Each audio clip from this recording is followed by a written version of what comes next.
Hello everybody, it's Hakakura here. Welcome back to the channel.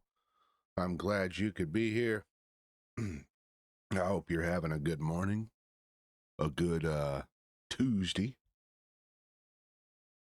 What is it? Is it Tuesday? It is Tuesday. Tuesday, January 13th. Today, we are doing dev stream number 2. So I got a little bit of stuff left to finish for the app kind of layout and everything like that. Actually, hold on. I think I got to get that off of my external hard drive because I don't believe that is on here. Let me see. Notes.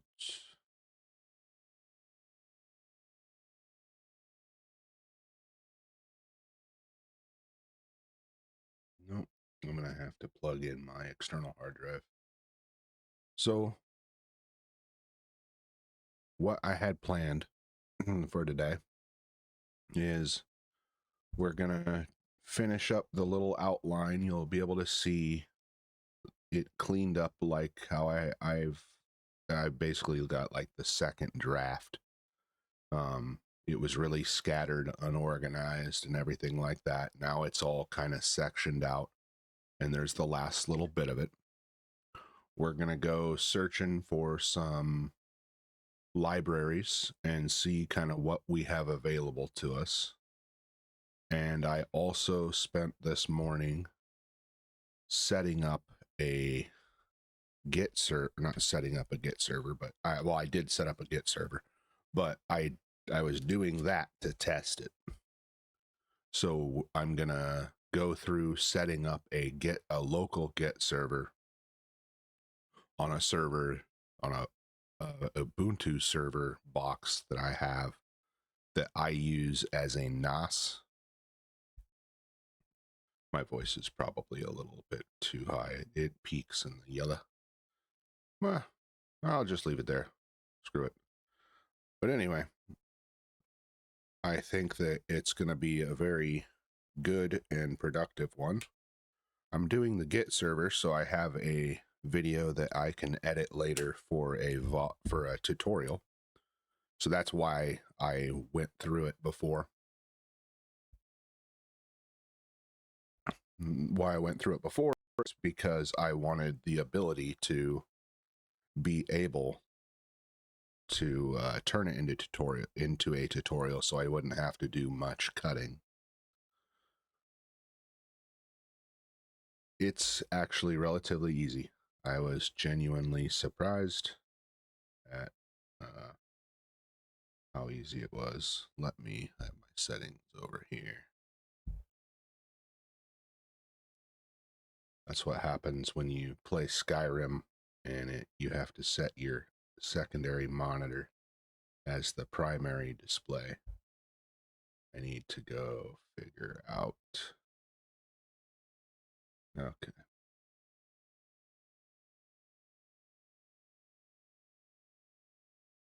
And I have my desktop audio separated and muted as well, and it's not going to be either on the stream or the VOD. And that's for if I need to sit here and watch a video about something. Pardon me. Ideally, we're going to be doing some coding today. I don't think that I'm going to spend much time going through the things that I said. The Git server should take pretty quick.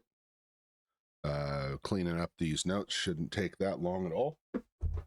And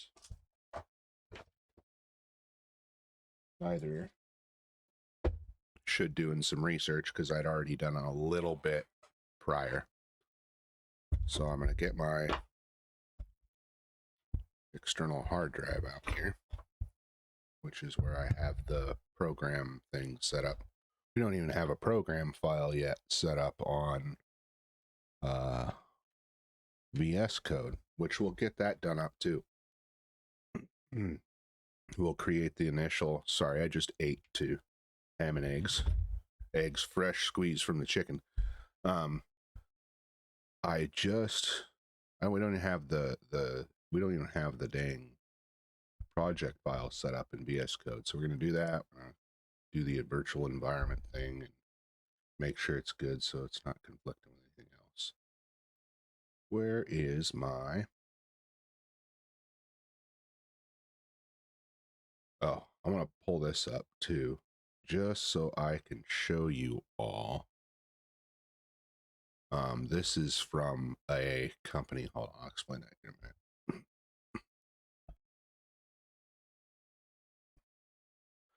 Sorry about that, clearing my throat all the time on the camera. I don't mean to, but it's just... All right, I have to figure out where on earth is this thing that social assets.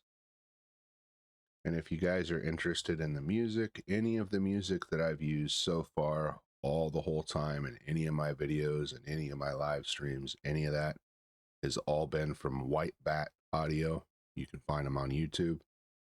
Very good stuff. Video ideas, no. Miscellaneous code stuff. I named it something really dumb. Oh yeah, here it is. Yeah, LRPS, app notes. So here's our app notes. And you can see, like before, I wish I had a different, or the other version of this saved it different, but it was like, it was really, really, really unorganized.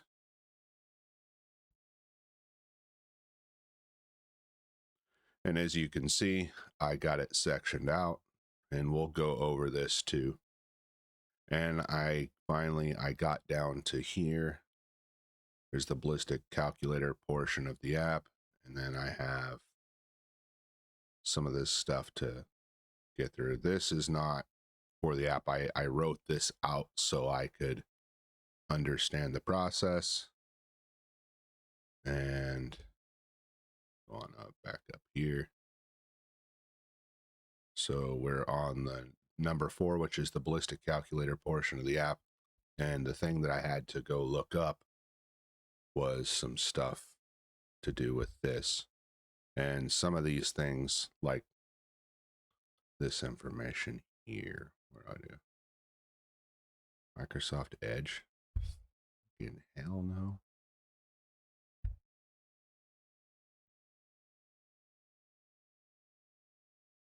Okay. So this is a applied ballistics, and they just talk about all this stuff.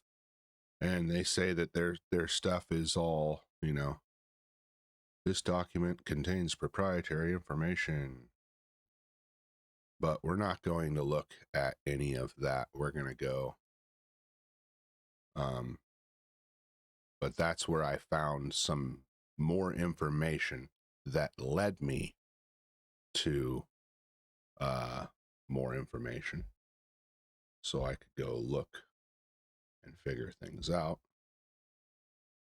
What am I calling that? And I just, yeah, there's just like a buttload of information to look at. I'm going to get this off my screen here.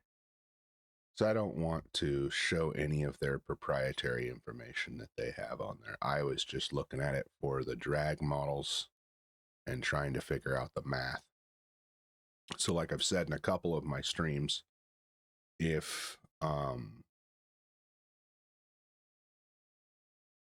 we can't find any proper Python libraries that will calculate this stuff for us within a tolerable margin, then we will have to quite literally find physics ones, which I know that there are physics ones for that.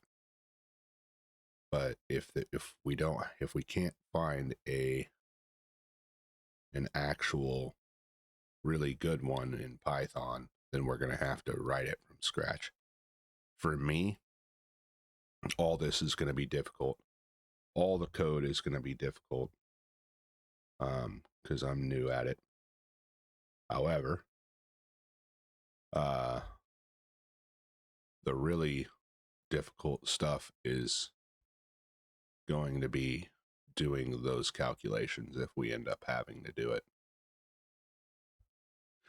So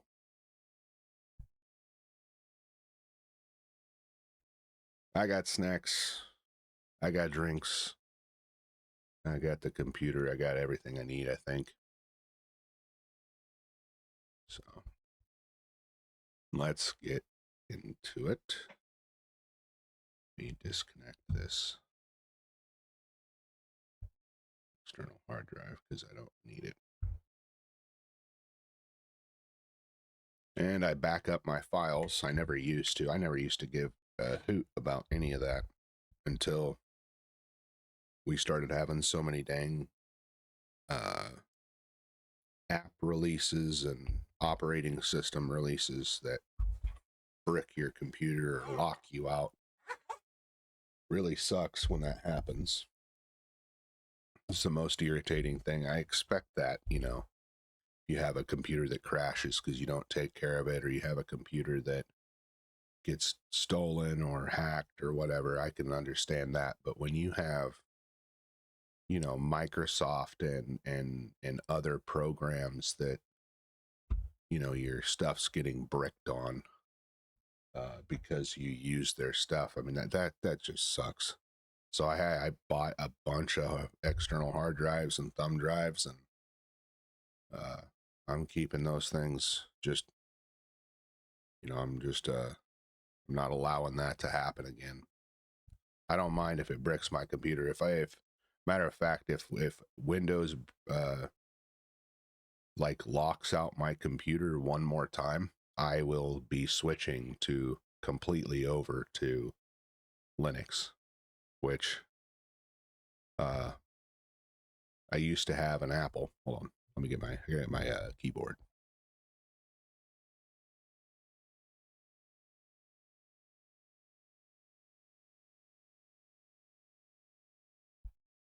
I've had all of the operating systems. I started out obviously on PC back in the day, Windows 95 or 98 or whatever it was when I was a young kid, started using computers. And I had Windows pretty much my whole life. No problems, no issues, no any kind of craziness. Okay. No any kind of craziness at all. No. Maybe we shouldn't put that external hard drive back. But anyway, when I used, you know, I used Microsoft all the way up until I got into college. And when I was going through college, there was so many of those granola munchers that were using Apple.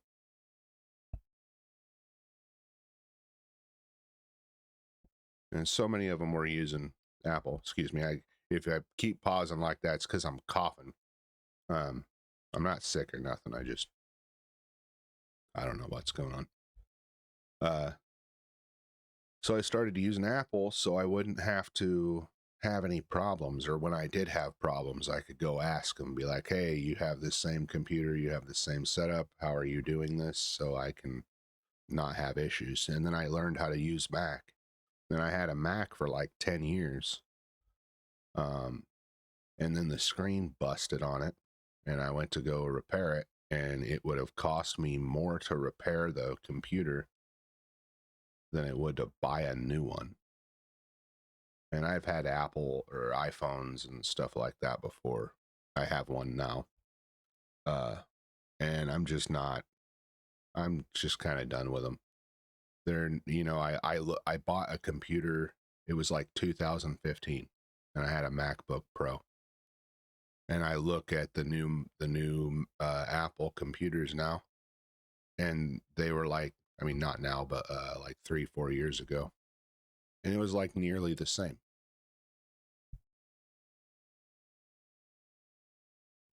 And that's irritating. You know, there's like no upward innovation at all. I mean, hardware wise, it wasn't, I mean, like maybe 5 to 10% faster or more efficient, but the same size frickin' hard drive, the same amount of RAM. So I'm sitting here and I'm looking at computers, you know, and I'm looking to spend like $1,500 on a laptop too. And at the time as well, my Xbox, I just got tired of the Xbox too. Every time you turn that sucker on, you got to go through at the time when I was doing it. I haven't turned it on since I got off of there. But every time I turned it on, you got to go through like 50 freaking boxes telling them to fuck off before they'll actually do it. You know, no, I don't want your service. No, I don't want your other stuff. No, I don't want this. Get this out of my face. I'm not interested. Like, I'm not connecting my other devices to this shit. Like, fuck off. Right?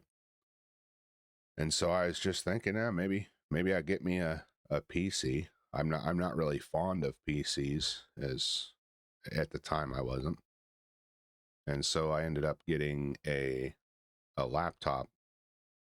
And I had to get a laptop because at the time I was planning on going back up to college after all the craziness stopped, and I was going to go back up there and finish out my degree. But it just got, I mean, people up there where I was going to school were absolutely nuts. And so I'm just not going to be involved in that. I don't want to go to college and terrorism. And the only reason why is because they won't let me do to the terrorists what I did to the terrorists in the military. So, if I don't have that kind of operational freedom, then I'd rather just stay away and let them suffer the consequences of their own actions. And so far, it's worked out pretty well. But I bought a laptop, and I ended up getting like an MSI. At the time, it was like the best value. It had the best specs, all that stuff. And you know, I know you like that desktops are just way better. But like I said, I was buying it for maybe potentially going to college, and it was also going to replace my Xbox because Steam was pretty good too. So tried all that, and I liked it, but they bricked my stuff. And then when I started getting into this hacking stuff that I'm doing, I started getting a Linux experience, and most of that was from what do you call that? Like virtual machines on TryHackMe and all this. And so I was going to get a Raspberry Pi, but they were more expensive than these mini PCs that were out at the time. So I bought a couple of those tiny little mini PCs to mess around with. My thinking was that I could get a home lab going, have different stuff on each of them, and kind of you know, hack on them, code on them, turn them into servers, do all kinds of stuff. And that's kind of what I've been doing with those. But that's how I got my experience with Linux. And I really liked Linux. Of course, they're starting to have the same problems with their programs and the code that gets updated, jacking your computer up. And I've experienced that more than once. But oftentimes, it's just a single command that fixes it. It's not having to wait on other people to figure out the problem. And so I like these computers. I will never be going back to a Mac unless I have to code for a Mac, and I don't know if you can put Mac OS on a VM and then run it to where, you know, to do like a code just for the coding portion, so you can get an app to the App Store. But that would be the only reason I buy a Mac now. I think they're overpriced, underspec'd for what's going on. They're great computers. They work well. If the only thing you're going to do is scroll the internet, maybe a little coding, and, you know, basic home use stuff. They're pretty nice. They're really user friendly too. But you get reliant on that ecosystem, and you come out and you go back to PC or you go into Linux, and you are like, it's like losing like 20 to 30 IQ points or something. Anyway, so where is my desktop? I think we're going to start off with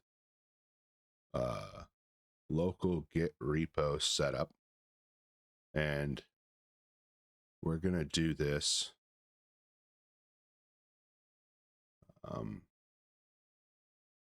so we can have a project that's set up for us.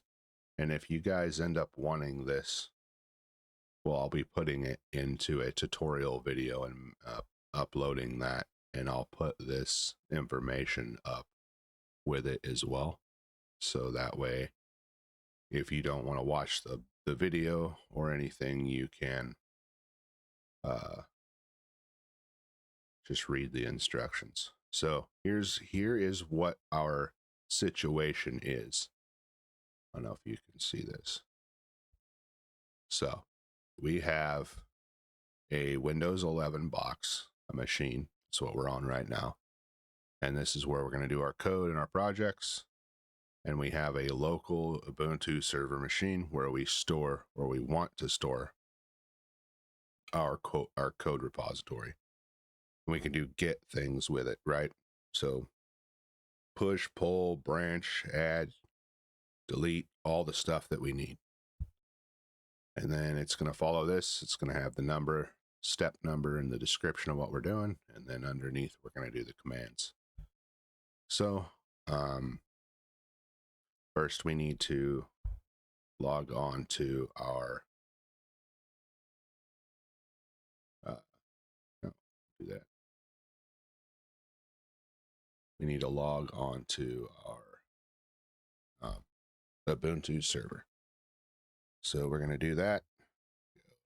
SSH.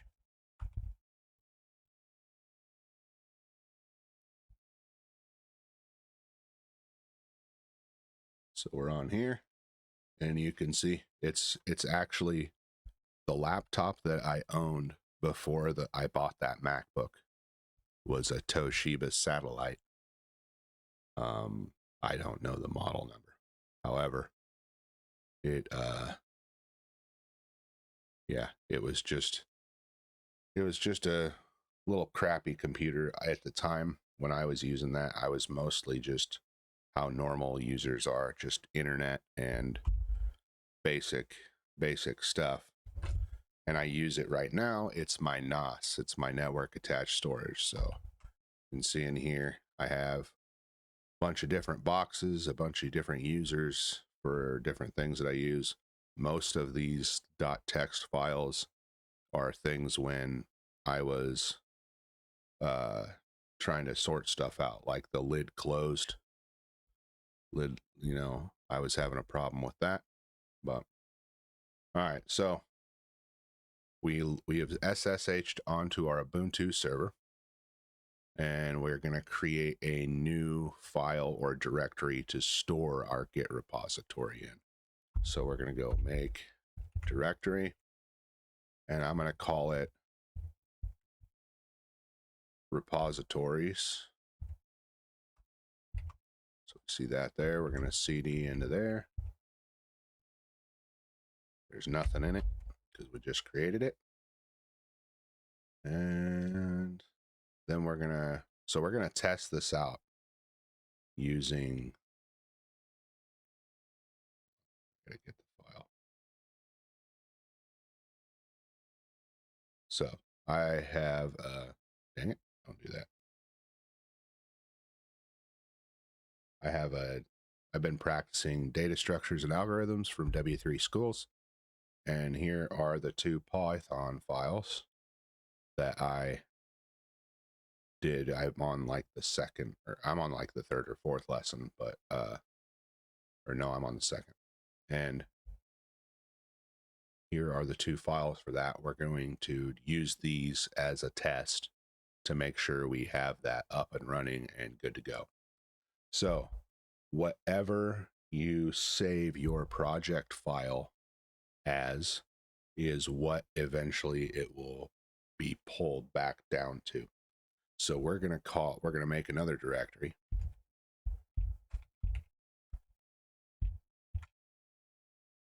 Called DSA underscore practice. Okay. Yep. And we're going to change the directory into that. You can see it's cleared. And we created the project folder. And then step 4, we're going to go Git. We also have, by the way, we also have Git installed on our system. So if you don't have that on there, you can just type install, right? Install Git. Okay. Maybe it would be better to move this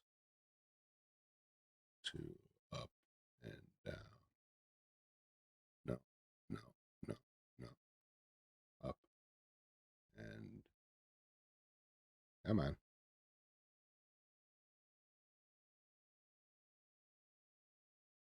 You can have this on Windows. Excuse me. Ubuntu. Oh, guess you can't do that. There you go, Windows. You should put that file orientation up in your stuff. Okay, so we're on step 4. We're in our project file, and we are going to type in git init -- bear. And this creates a initial Git repository inside this folder, or at least it sets up the files for it. And this is going to need to be done for each project. So every project that you have, you would have to go into your repositories, create a directory that is for that, and then type this out. Okay. So we have that. And it says for us to be using master.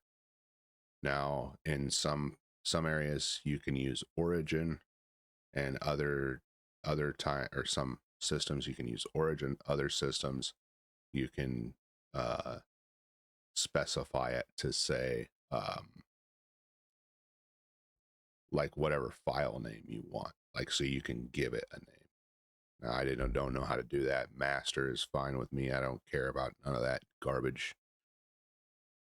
I'm just here to use the system. So we can do this now. And oh, sorry, I skipped step 5. So now we're here, and so here we switched over to a new tab, and we're back on our Windows box. And I need to see, where am I at? I'm in my home folder. So I need to go to desktop, and I hit DESK, and then I hit tab so it would auto complete. And then that's what you would actually type in Windows. I don't know how to navigate Windows all that well. That's one of the things I need to work on. And we need to navigate to the DSA practice, because that's the folder we're going to do this in. And I'm hitting Control and L, and that's clearing out the screen there. And in this one, instead of doing git init bear, we're just going to do git init. Okay. So it reinitialized existing Git repository. Cleared it out again. We can go git status. Okay. Nothing to commit. working tree is clean. Last time it showed, so I think I already did this on the server, which is why it's showing it. But last time it showed it showed the files that were going to be uploaded. So I think that's because it's called DSA practice, because it was the same thing. So that we might end up coming up with a getting a problem here down the road. So we're going to go git add dot, which adds all of the files inside of our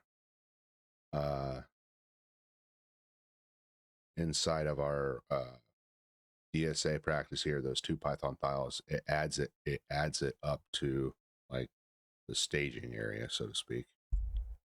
Right? And then we'll do git status again. Now it says nothing to commit, working clean. How about we do this? How about we're going to open up VS Code, and we're going to open up a folder, do desktop, DSA practice, select it, and we're going to go ahead and we're going to create a new one. We're going to say test.py, right? So add a comment in here. This is a test. Save it, exit out, get out of here. We're going to go here, and I want it to, we're going to close folder. So we're back to our original screen. So now we're going to go git status. So we added a new file, so it should show us something. There we go, test py. So this is what it said. It had a list of files that we were going to add. So we're going to go git commit -m, and this is not the initial commit, so we'll put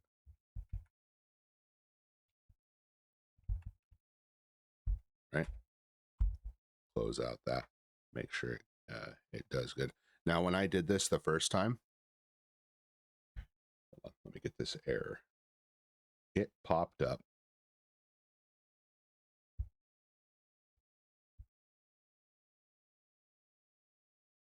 with the error. You can actually see it, but it popped up with this error. Come on, man. Okay, I hate that shit so much. I want that to go away. It popped up with this error, right? And I included that in the notes. All you have to do is go get and then add your email and then your username. So I put my actual real email in there and my username. So we'll see if it does it again to us. So on branch, it's up to date, untracked file, nothing to commit, right? So, okay, we'll just make sure that that's what it's going to do for us. And then we want to type in git remote add master, and then our server name and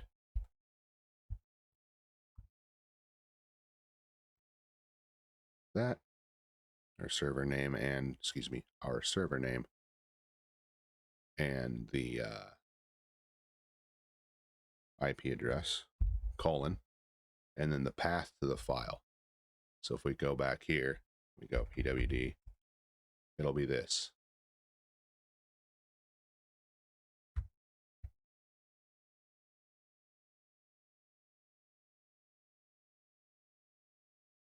Come on now. Being uncooperative. Okay.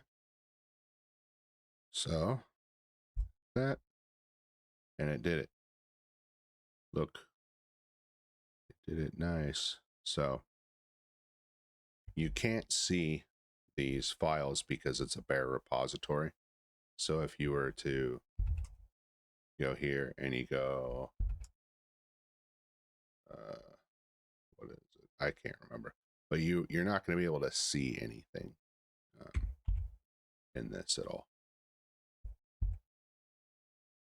Not being crazy. Now we are going to do step 10, which is get.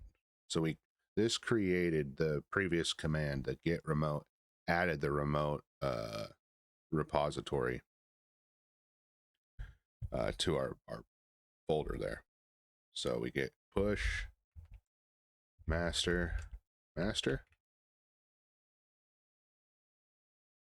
and you can see it pushed up our stuff, right?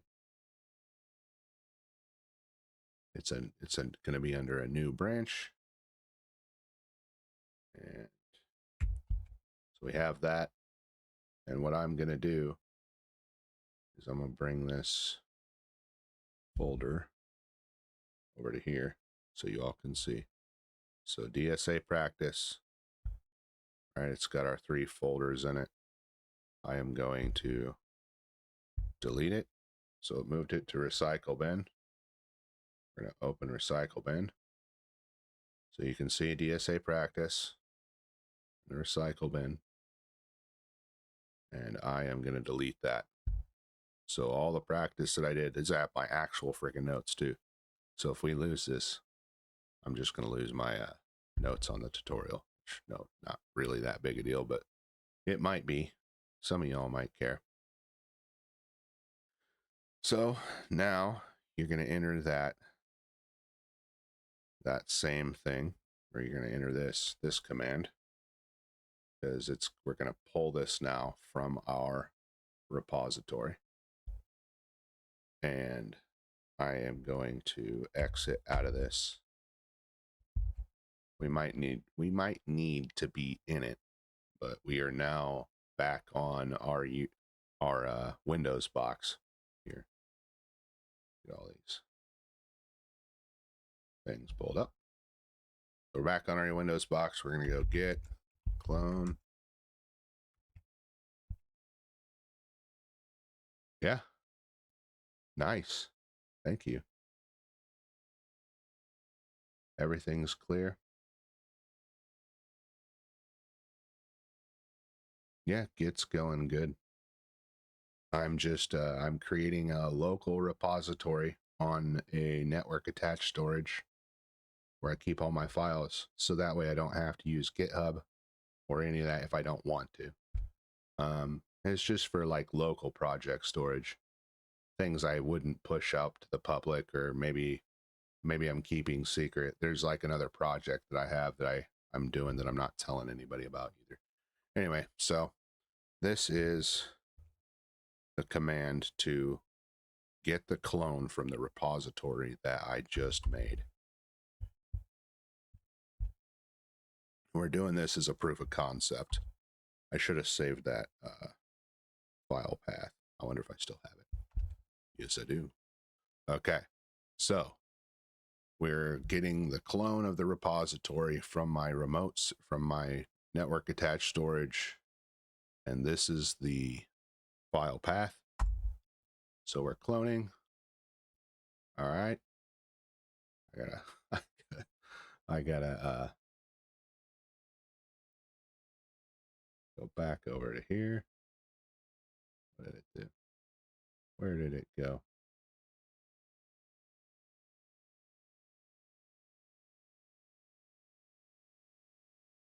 Did it put it over here?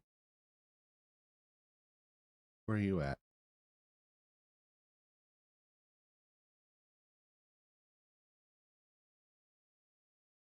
I'm trying to find the folder.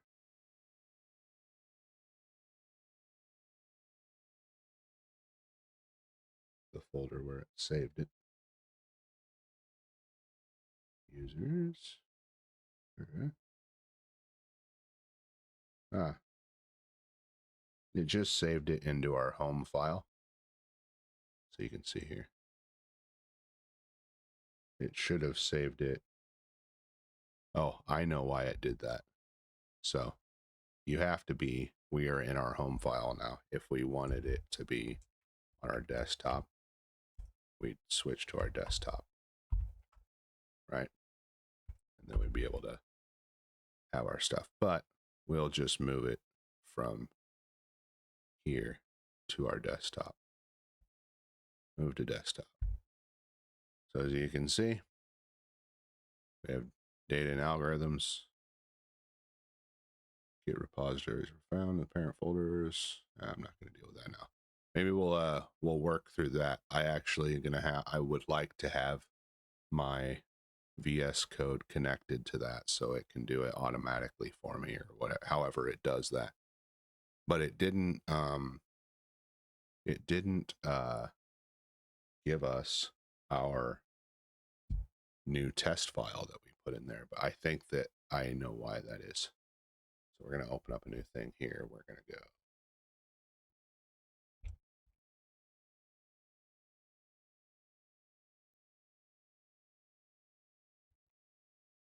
okay.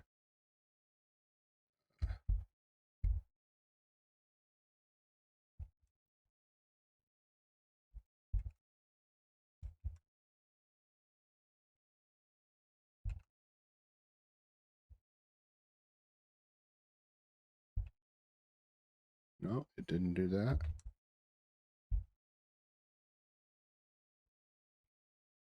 Huh. I wonder why it didn't do that, and I wonder where, if wherever that's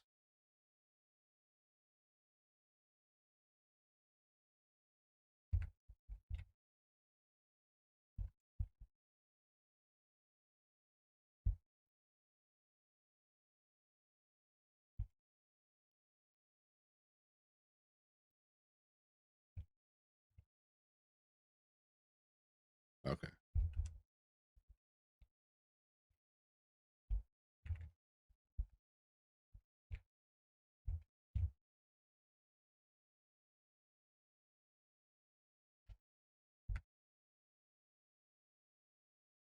It's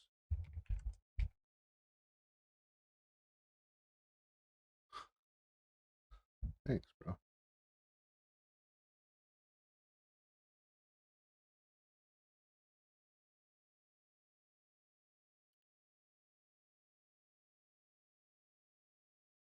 Anyway, I have no idea why.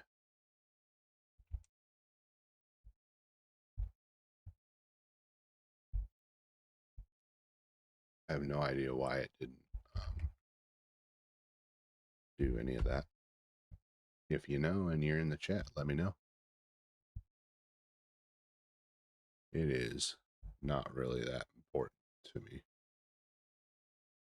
And then from there, you can just use like normal git commands in order to, do whatever you want. Like, let me open a new window here and we'll go git commands. We'll do the reference and then whatever it is that you want to do, you can clone, add, commit, do all kinds of stuff. I don't know a lot of this. I need to learn Git in order to use it, but having it on my systems, yeah, and having it the ability to do things. So sharing and updating. So we're going to do push.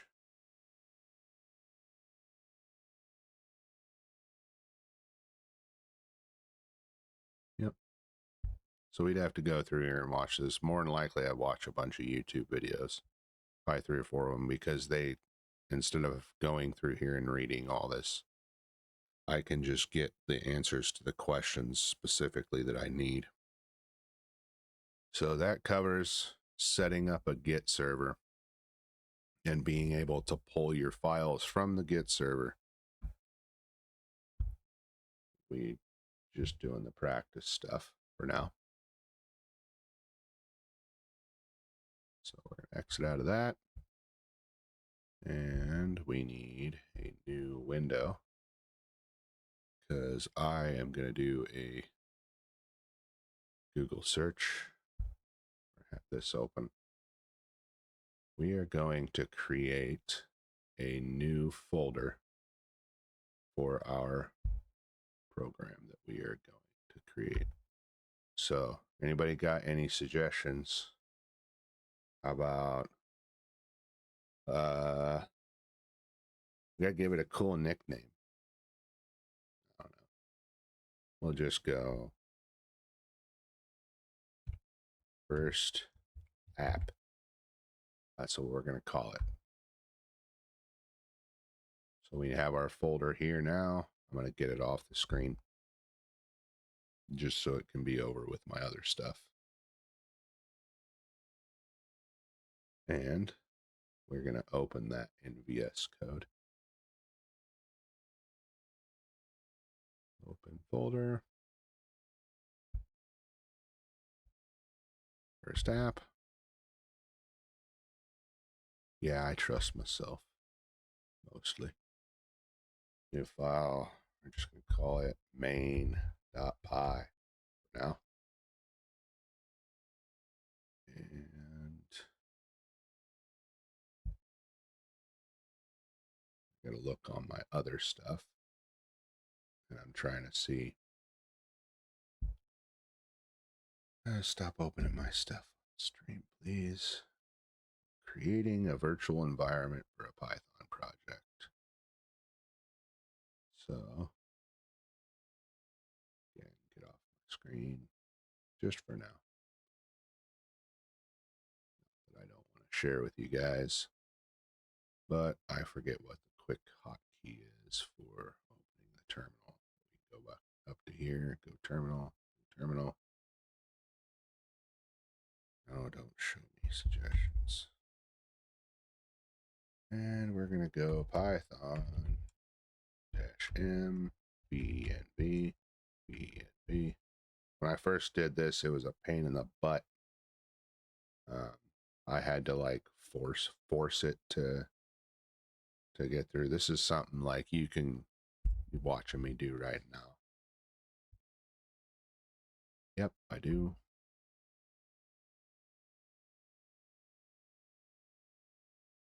So created that. And it's hanging. Just waiting for the time being. And then you have to, I don't know what the heck this is called, but you have to like start the script or whatever the heck.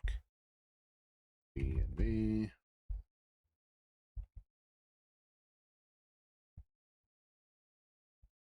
And sometimes you have to do activate .ps1 or whatever. But in this case, we didn't have to do that. Thank God.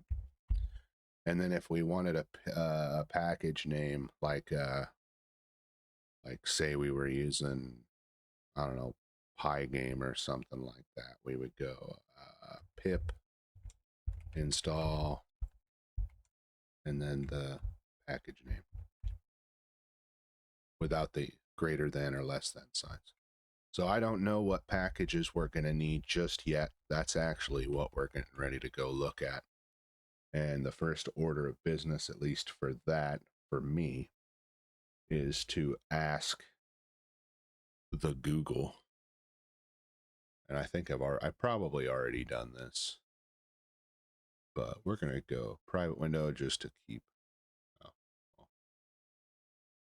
why would you do that? I don't have an extra one lying around here, do I? Okay. I don't really care. So you can see, look here. How do I create a local Git repository? Look what I'm looking at. Oh no. Sorry, let me pull up. I keep having to minimize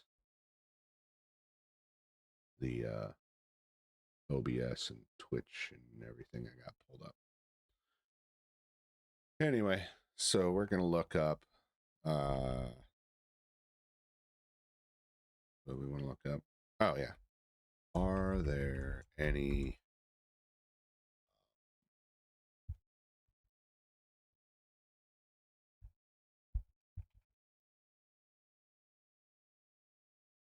libraries?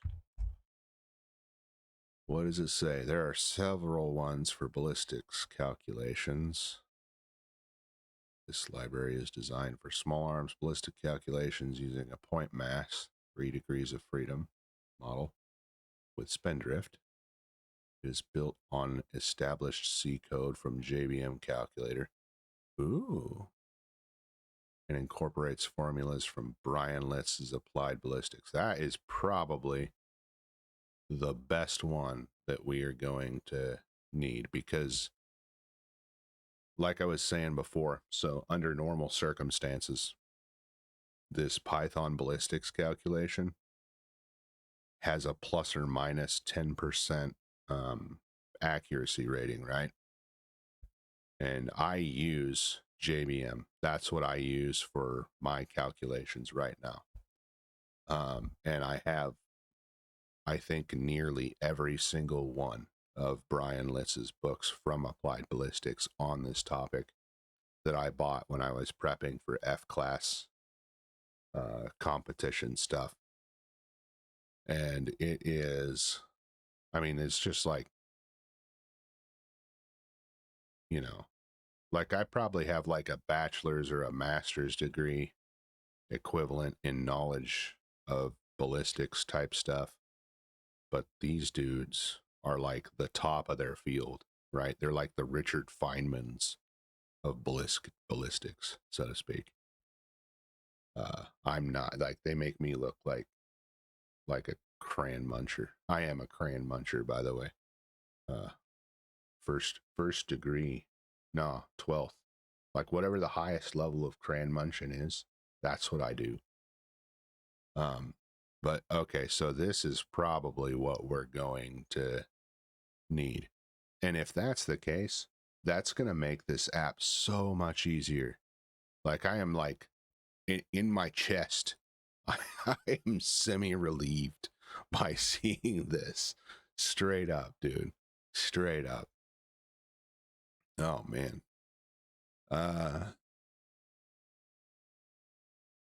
Exterior and terminal calculations.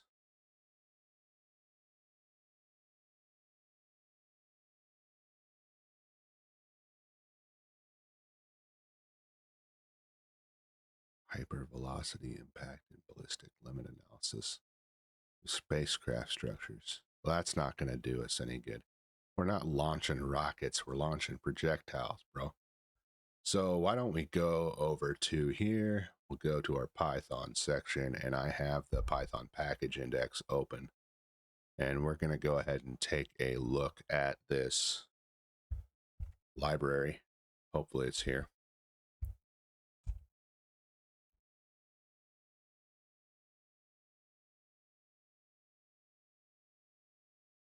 Nice. So I just want to take a look at this and see what it is they got. I'm like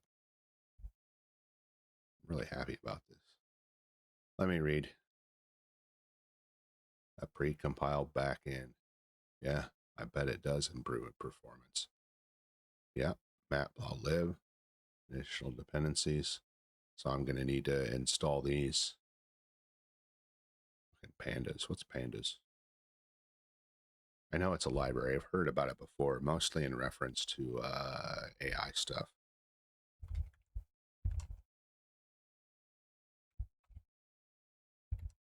Pandas disease. Oh no, those poor things. For data analysis and manipulation. Okay.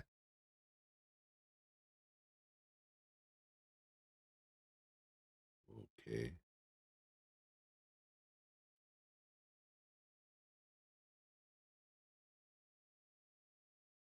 Is that in... So that's probably its own thing, right? Like we would have to... Oh.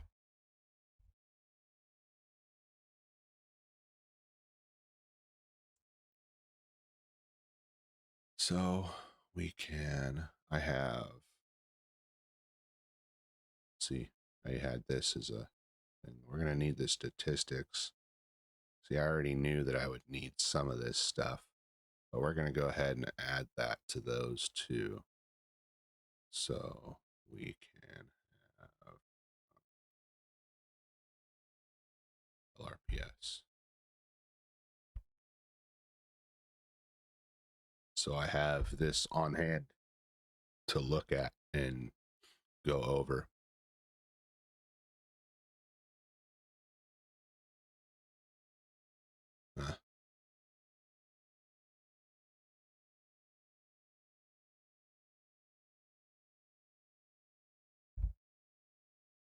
And is, hold on, one of the other things that I have question on is matplotlib a freaking, it's not part of the standard library, is it? Nope, it's not. So it's also one of these.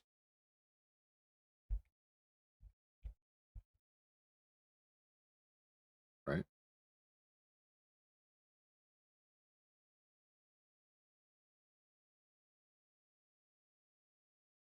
Yep. Because this is going to be one of the things that we were going to want to do too. And I'm going to close out of this for now. I didn't need to do that, but I don't like clutter. It bothers me a lot. I need to manage these bookmarks.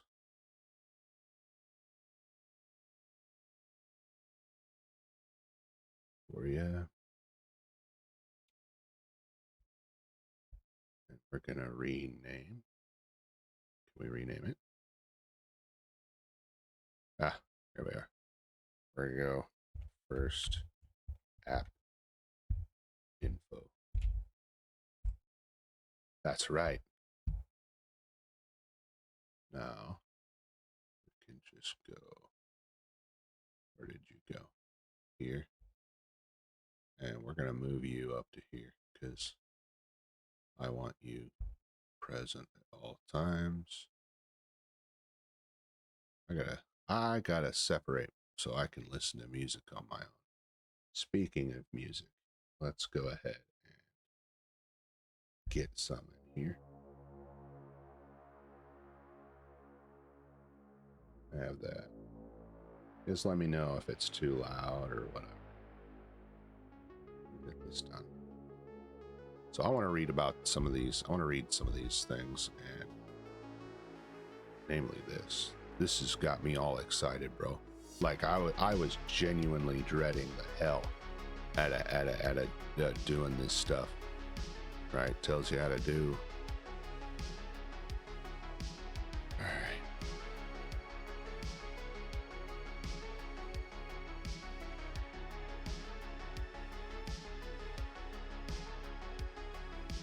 It doesn't really matter because we're gonna need to do all of this. I'm gonna make it to where even you heathen bastards that use this filthy heathen metric system will be able to do your stuff in. I say that I use mils and MRADs for my scope, but that's just because I bought that I bought a long time ago, and I didn't know that MOA was more accurate. It is. But we're going to need to be able to convert and interchange all of these with everything that we're going to be doing.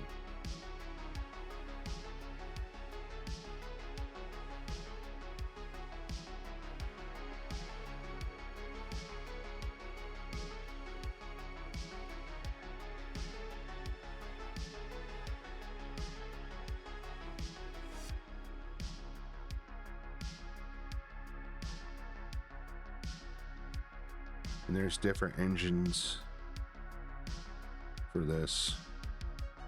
I don't know which one we're going to end up using. I'm going to have to even do some read up on some of these. The one that I have seen the most is this Euler, and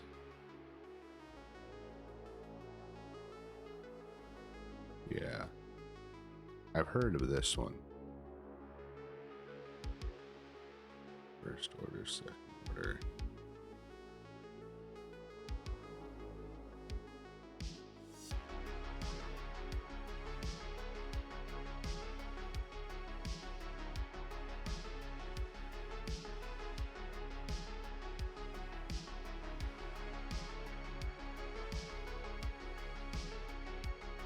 I've read that book.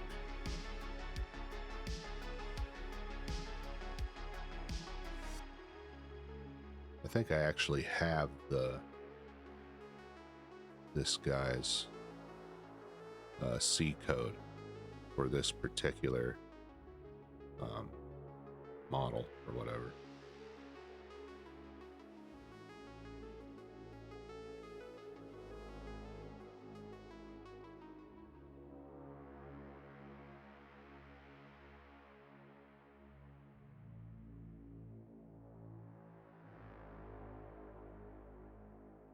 Okay.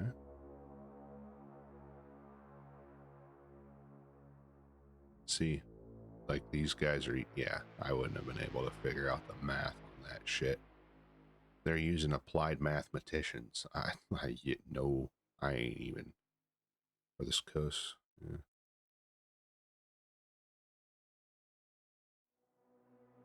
So that's good to know too, that he forked that in Go and C#.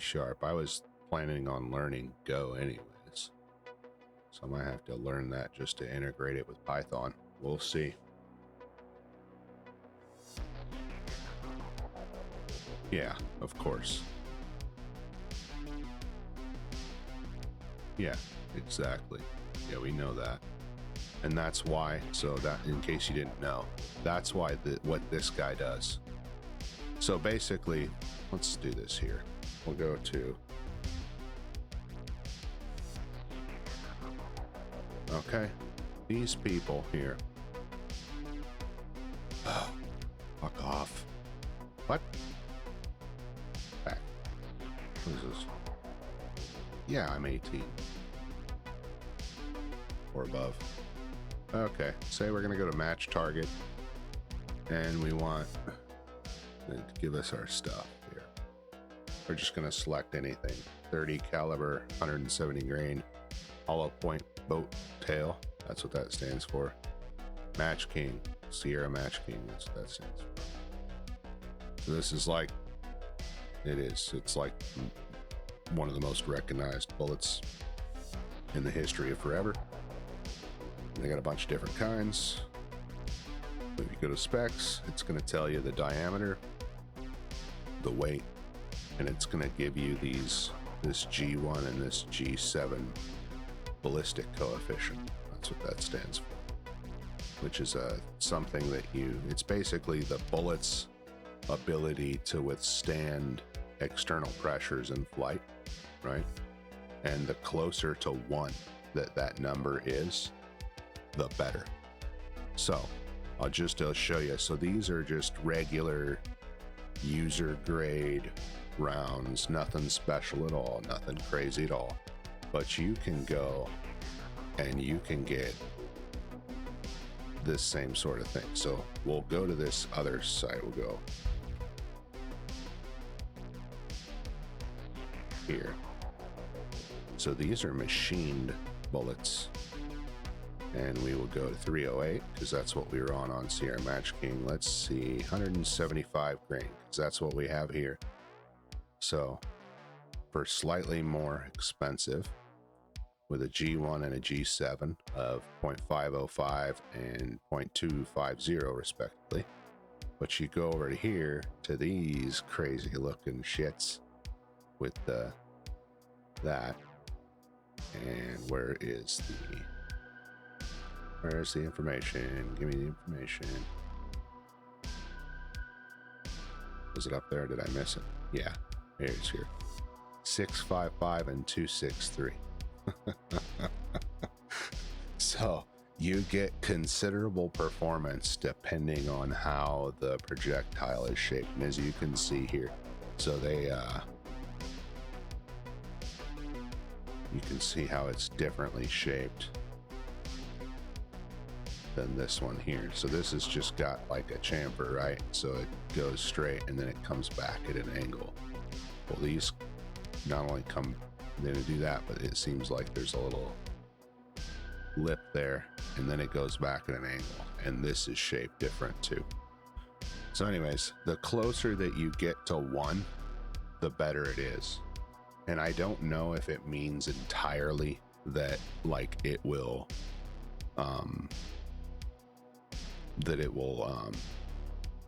like just not even care. It'll just beat the atmosphere into submission. I'm not sure if that's what that means, but you want as high up to 1 as humanly possible.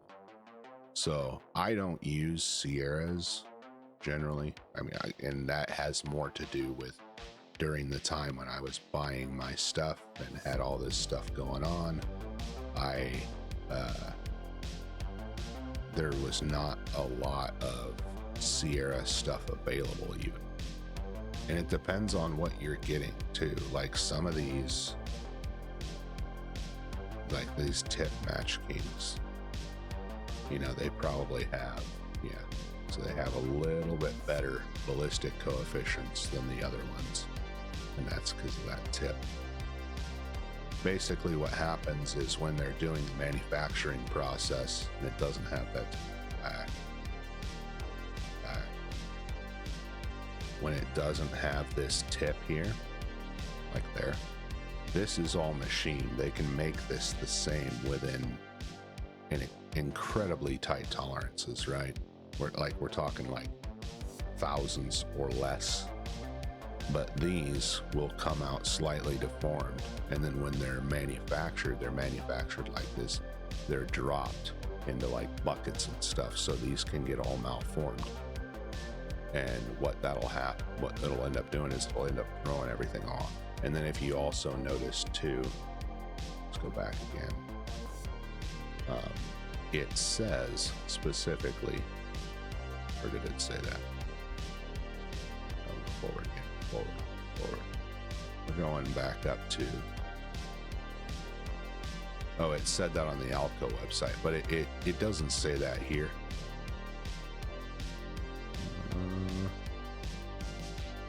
Oh, we don't need reviews. It doesn't say that here, which is kind of like a lie by omission. But on the Alco, it said that, you know, this information that we got here, this information, this G1 and G7 was at a certain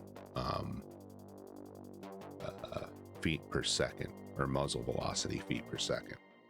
And that has to do with atmospheric density and stuff like that.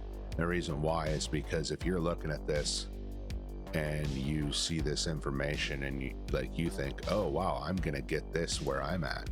That's not necessarily true. You have to have the same exact conditions that they had when they were testing.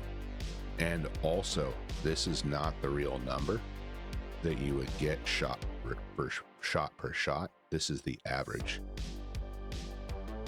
So that's when they're talking about this. I was saying that his formulas, right, what this guy does, and the paper that I showed you guys earlier, that whole white paper on some of the calculations, what this guy does is he'll take these people's stuff and he'll go out there with all of this lab grade equipment and he'll fire these tests with different powders, different rifles, different barrel lengths, different twist rates, different this, that, and the others. And he'll like different temperature, different humidity, different everything. And he will actually get adjusted values for these.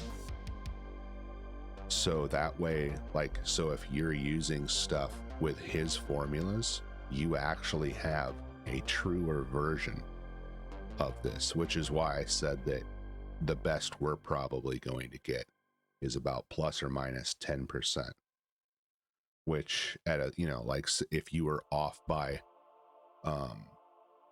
1 inch at 100 yards, every yardage at 100, 200, 300, every yardage, that number doubles. So you're talking about like 10 inches or 10 feet, depending on, and that's just from the calculation. Okay, so this, I'm not claiming to make some great ballistics calculator. I'm using the same thing that what did it say up here? No, it said it right here. I'm using the same thing that these guys are going to use. Now, this guy has a lot of cutting edge stuff, so there might be some of his stuff and some of this stuff in it already, but it probably wouldn't have the most up to date. But the whole point is to get close, because ultimately too, even what this guy here is going to be doing is not, you're not going to get the same thing. You have a different system, like, you know, for example, if you went out and you bought two of the same rifles, and you bought them in sequential, or like, you know, the numbered order. So you got serial number 100 and 101, and you take those two that are manufactured to the tolerances that they are nowadays, and you put everything in it. You put the same this, the same powder, the same brass, the same primer, and you loaded them all the same, and you have 100% certainty that that's what's gonna be going on. Then you are, you're still gonna get variance just because of the way that this stuff, it works. So nothing is 100% absolute, right? It's not just your calculator. It's the data that you put in too. You know, it's the equipment that you use to gather that data. Like the fact that throughout the day, like for example, today where I'm at, there is going to be a 20-degree temperature swing between this morning, and like the high temperature during the day. That's considerable.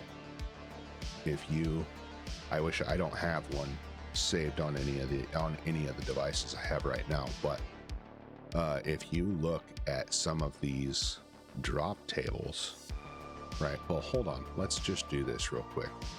We'll go to JVM. Okay. This is the calculator that I use. We're just going to enter in some false stuff, right? So, hold on.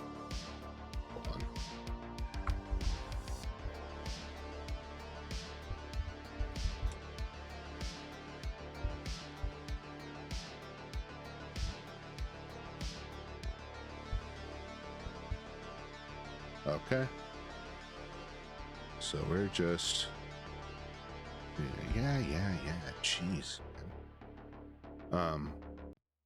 Specifications. Okay, here we go. And what was it? It was 2770.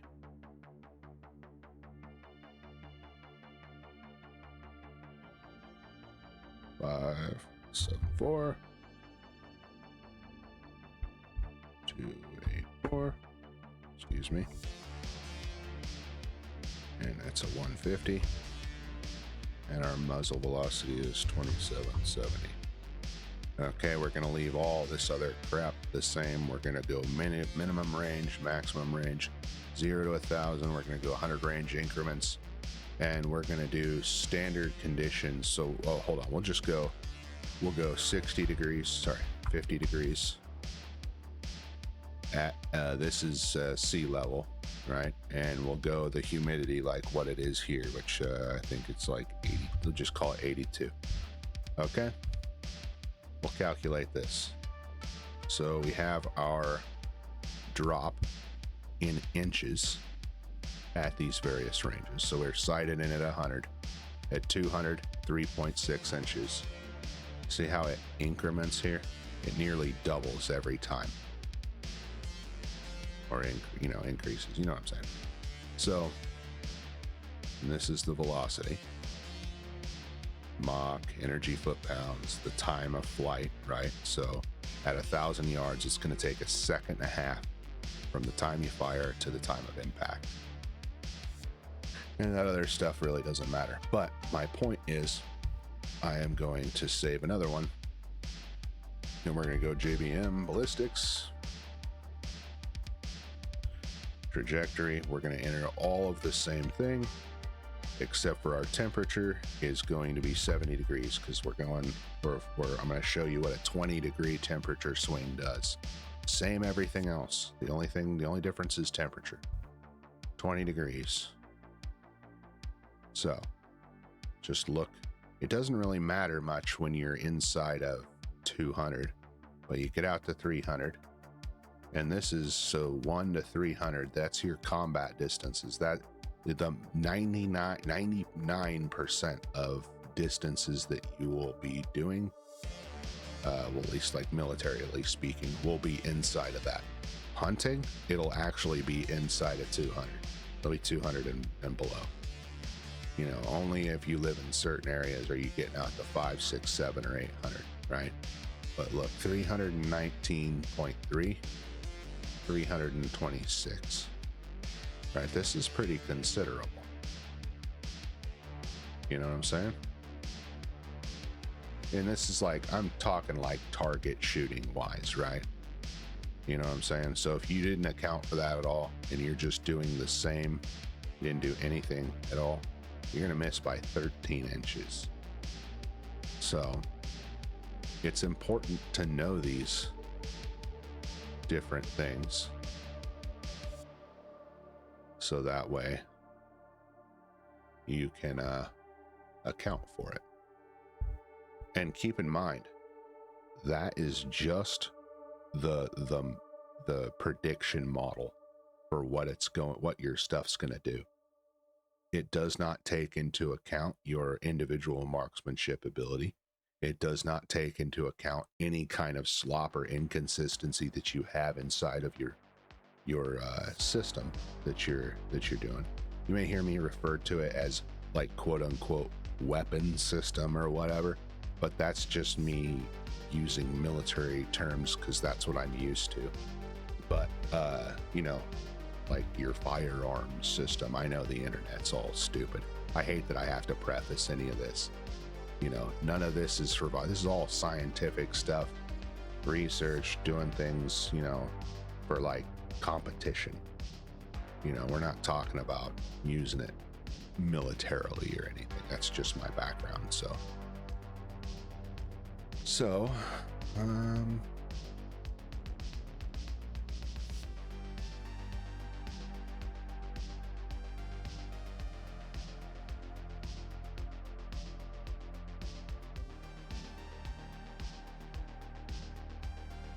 we're probably going to end up installing this so we can just have everything that we possibly need.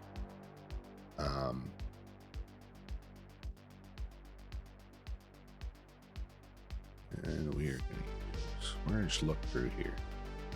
Why does it tell us? I want it to tell me, like, how do you use this?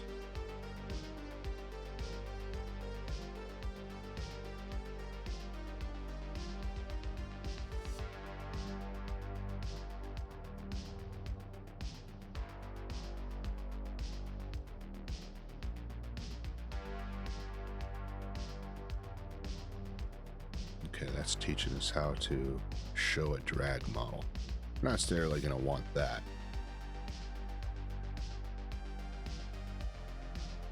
And the reason why you keep hearing it referred to as like this Mach is because after, so, you know, Mach 1, that's the sound barrier, right?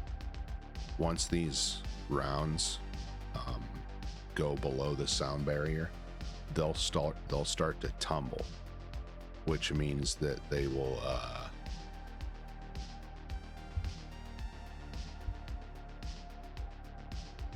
so normally they fly like this in a parabola, right? And they spin, like if you were looking at this from the front here, they spin either right or left depending on the rifle that you have. But when they drop below Mach, that spin starts to get like a top. Think of like what top when it's coming to the end of its spin and it starts to come around, or it starts to like wiggle and do that thing. Well, it will actually start to go end over end, and then that's where you end up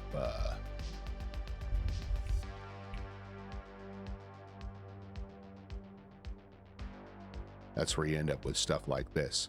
So the round literally can impact the bullet sideways. So once it passes, that's why you keep seeing this Mach 1 thing, or this Mach rating, and you might see it spoken of in other ways too. But that's why they're doing that, is because that's an important thing to know. So anyways, so this is one of the libraries that we're going to end up using for our app here.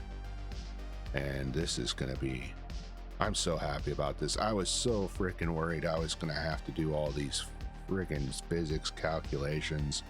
And then, you know, of course, like, so I have a buttload of data that I've already collected for myself. And I would just plug it in and compare it to what, you know, to see like, okay, where am I? How am I doing it wrong? But this is going to be, you know, quite different.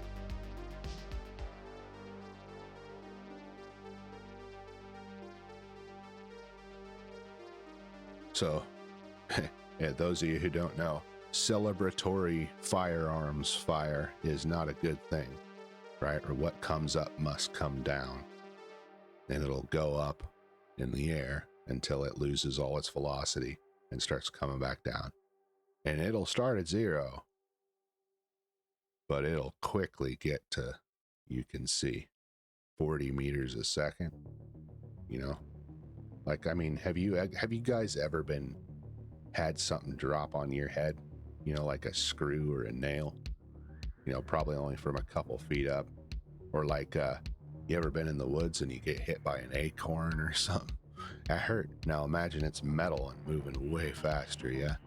So don't do that. That's not safe. So I just want to get a sense of kind of like how the code's going to be working and everything for what we're going to be doing.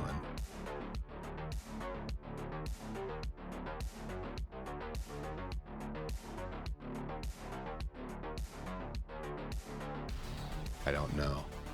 I don't know if we're going to be getting the coding this go around. I don't know, because there's a lot of information here.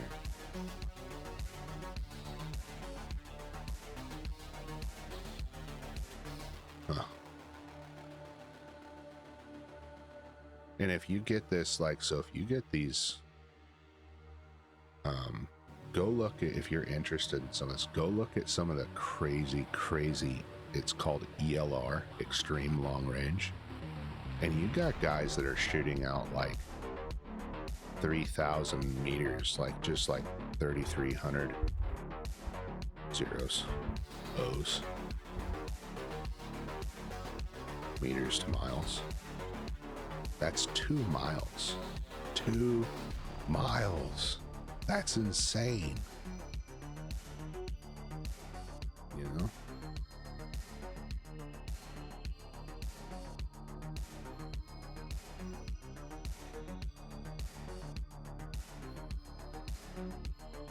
Oh, okay. So one of the calculations that they were saying is that as the projectile's going through the air at really fast, that the atmospheric density has a greater effect on it than when it's going slower. Think of it like throwing a punch right now as you are versus if you were underneath a pool, right? So it's that sort of thing. So none of this is really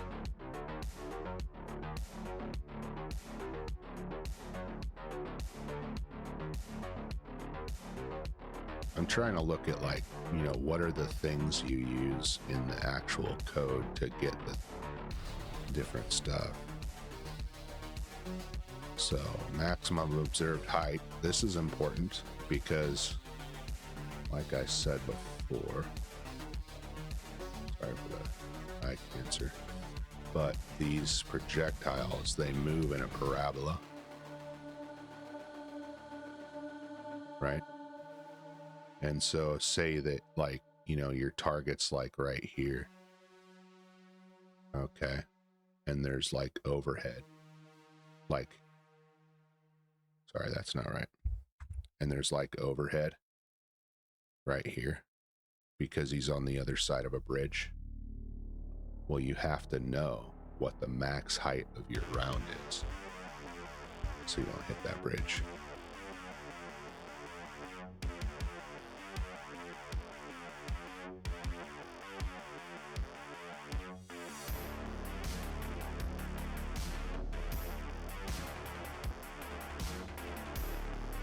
See, I wish that they had a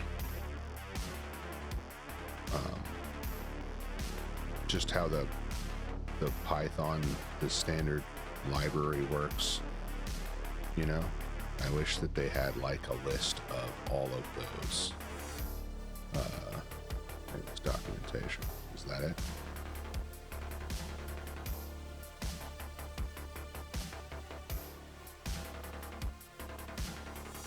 Oh, so they even have a print range card thing. And it works, so it's basically nice. Good too.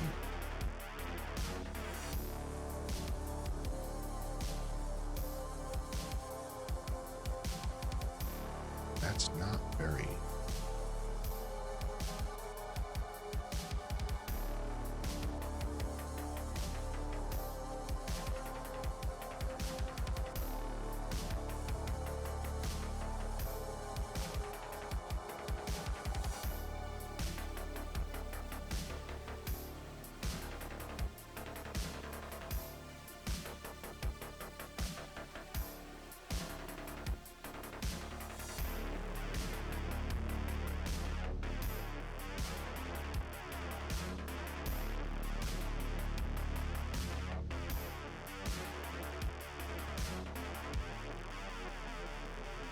That's important to note too. To note, not, you know, to know as well. But you know, that's why I was talking about the temperature is because of this. So just like water boils, and you know, I mean, it's like thinner, you know, and then when it's frozen, obviously it's solid like ice, right? So all chemical compounds are subject to the heating and cooling stuff, right?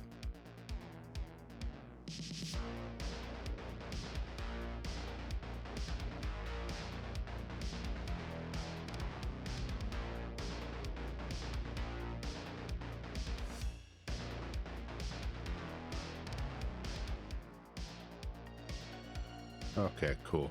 So it's actually nice. Okay. Yes, sir. This is absolutely what I'm going to need here. API documentation. So am I going to be connecting this to an API, or is it...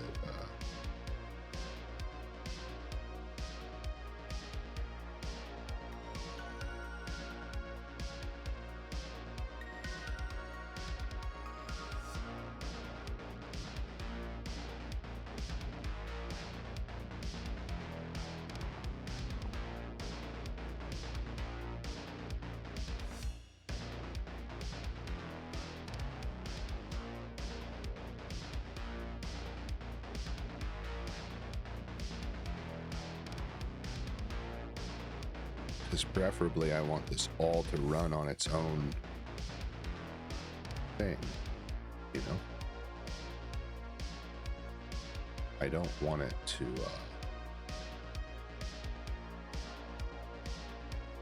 I don't want to have to connect to some API that if the API goes down, the app's not going to be functional.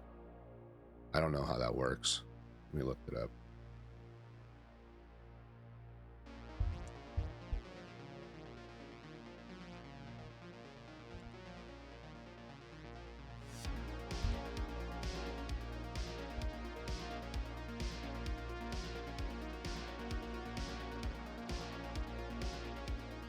Tell me, AI.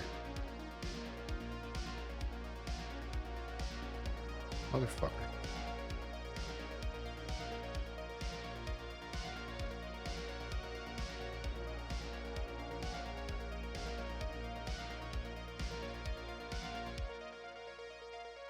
Oh, we can't use that. Can't do that. So, how would I...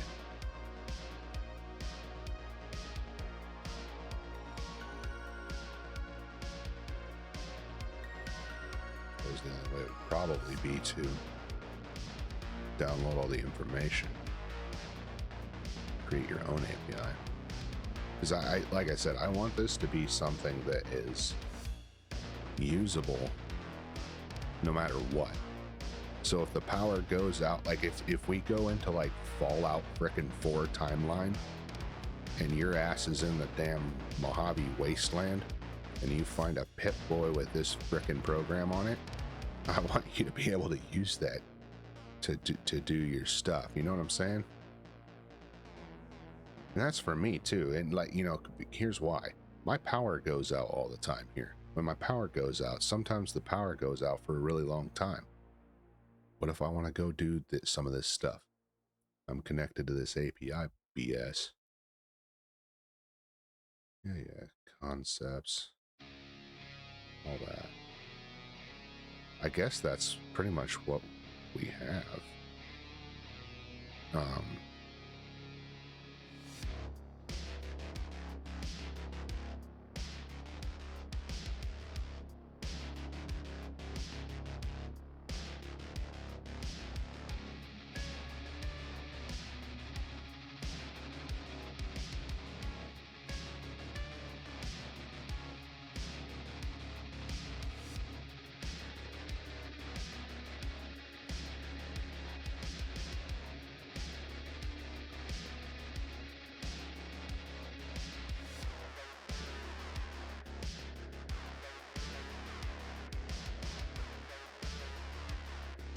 So you do the baseline temperature, you do it 70 or 21, and then you can modify,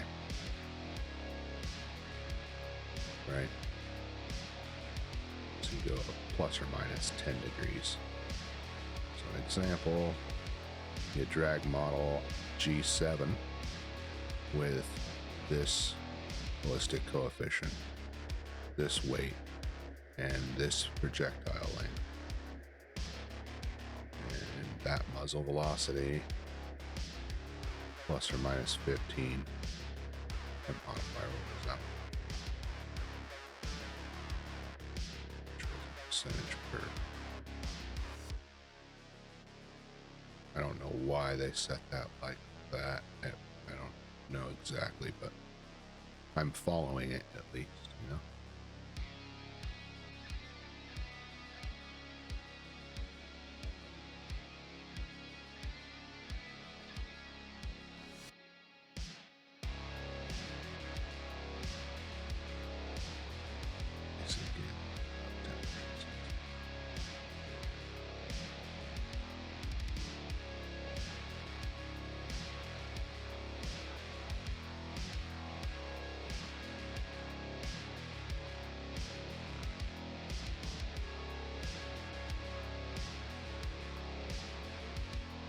So happy that I don't have to do all this.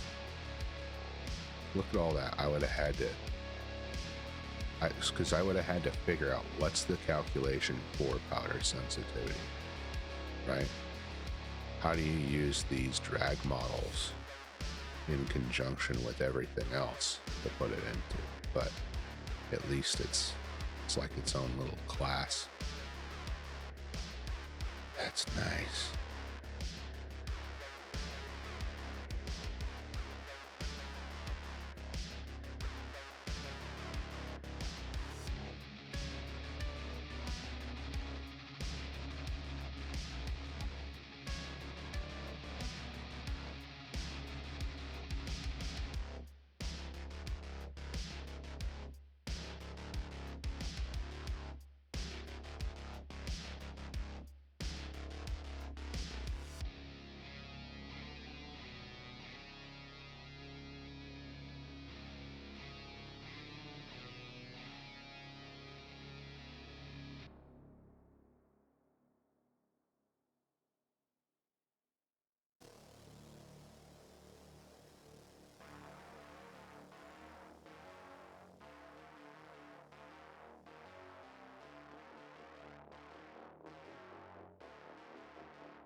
I just...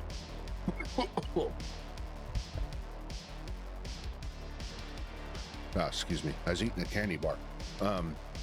I just thought of something. Because it took... I don't know where it was, but it took me to... Maybe it was in here. Oh, where you at? There you are. It took me to there.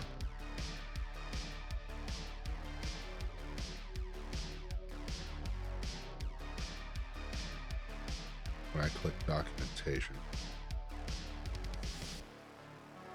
it took me to their GitHub. So instead of using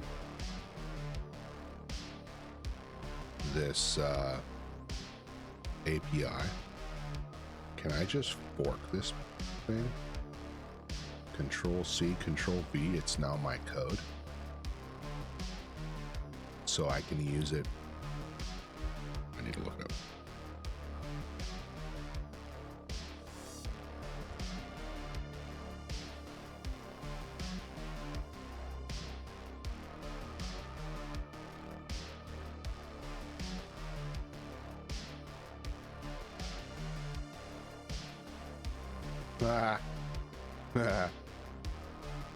Yeah. This makes me happy. Even happier than I was before. That's so awesome. I am totally gonna do that. I'm stealing all your ideas. Because that's what happens. I heard that's how coders roll. Right? It's now mine. I'm gonna fork it. I'm gonna name it something else. Because like I said, it's just, I don't want it to be reliant on an API that goes down and then you can't use the app that I'm making. I want that thing to be 100% available for you at all times. And if at all possible, I don't even want it to collect, any kind of data or any, like I know that some of these, like Google and Apple and stuff, they put all this garbage on everything.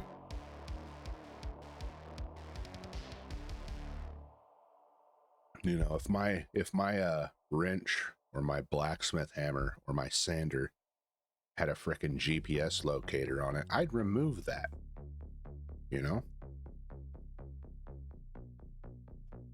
So this is supposed to be a tool for you.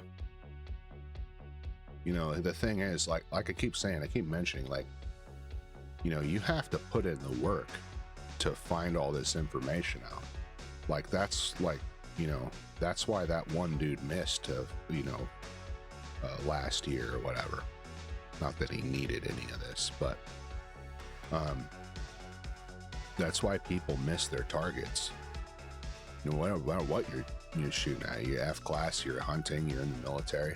It's because of that. It's a combination of you not accounting for this stuff, or your marksmanship ability sucks, or your weapons platform sucks, or your firearms platform sucks, whatever you want to call it. Doesn't matter. But that's exactly what happens.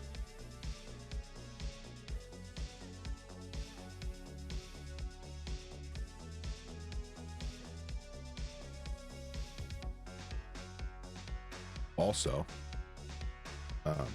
one of the projects that I want to build is an automated turret.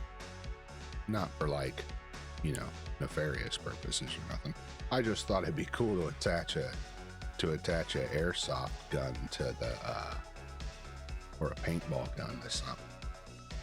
And you'd be able to control it with an Xbox, or you could train it on AI data to blast raccoons or something. I don't know. Always trying to eat my chickens. Might not seem like them, but a lot. But each one of the chickens that I got over a 2-year period, verifiable. Now after the 2 years, they start dropping off egg production, but they produce $400 in eggs. Lose about 5 of those a year. You know, that's a considerable amount of money. So I thought about building an anti-hawk system, you know, and you could keep it safe too. Don't reuse real stuff. But anyways, with some of the stuff that's going on, you don't have the ability to make anything that's going to have any amount of, you know, like you couldn't put a real firearm on there because it would break, you know. Sure, you could build something like that, but I'm not interested in doing that. But I am interested in doing it for hawks with like a paintball gun or an airsoft gun, just to get them to go away. You could train an AI model on the pictures of them. Oh man, because I'm telling you, it sucks. How like I would start hearing like chickens getting killed outside, and I have to go run outside to go figure out what it is. Sometimes it's a hawk, sometimes it's a bobcat, sometimes it's a bear, sometimes it's a mountain lion. So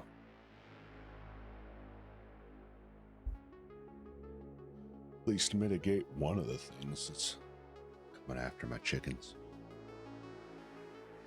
And for all of you out there who think that you know, oh, chickens are so easy, I keep seeing all the tech people, all I want to do is I want to go live out on a farm and whatever.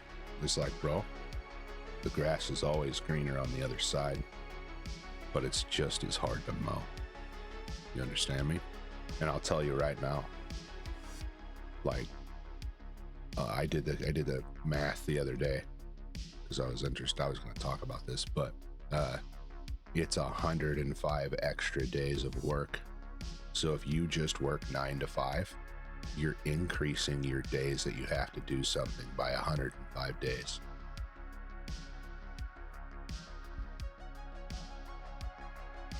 And it's not just letting them out and putting them up. You gotta water them, you gotta feed them. Sometimes they try to start to die, so you have to interject into that. There's animal attacks, like I was just talking about. It's insane. And then sometimes, like we have roosters, so sometimes they go into the bushes, you don't see them, you're like, oh, I guess they got 8. And they come out like a month later, and they got like 18 chicks. So it's a whole thing, man. It's not easy. It's not fun. But it does give you eggs. The whole time when all you were having problems, you couldn't get eggs or they were so expensive, I was getting eggs. Fresh squeezed right from the chicken. So anyway, parameters. Nice. I know what those are, even though the fires of tutorial hell are still singeing me in the ass meat. So we'll get out of it. We'll get away from it. Or we'll warm ourselves on those fires. Right. I'm just going over. I need to familiarize myself, kind of like what is what. See what I have available and get it like a semi picture in my mind, so that way when I start doing all this stuff, I will know.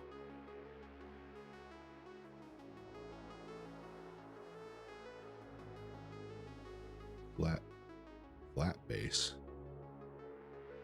oak tail.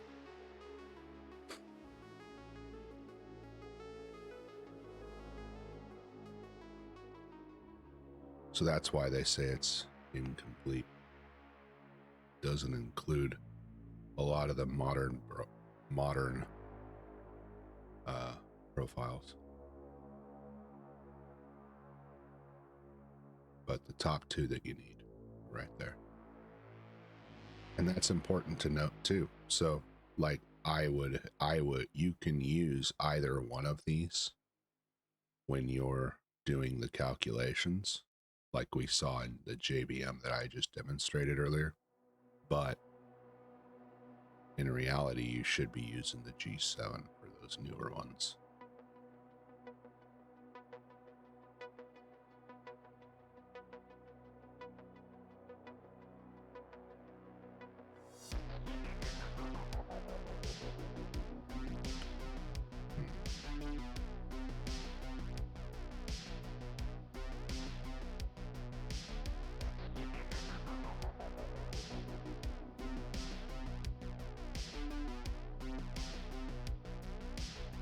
So the reason why you need this is to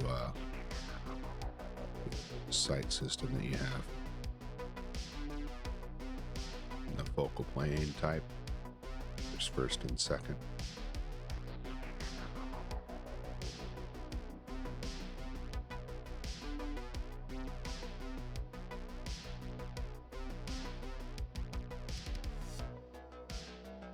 This is what you want, ideally.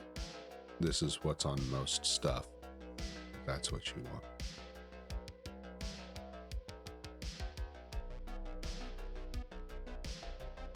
That's obviously military applications. Or actually, no, it's not. They have a lot of new infrared digital optics scopes out now that use that.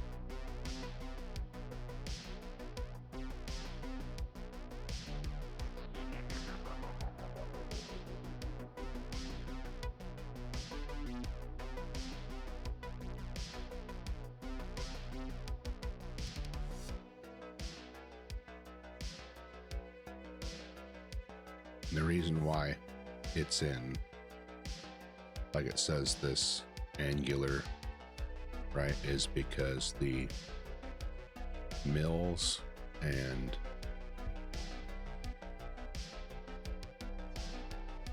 if you have your stuff here and you have your scope here, right? Sorry for my bad drawing, right? So you have the difference in height here that you have to account for above the bore. But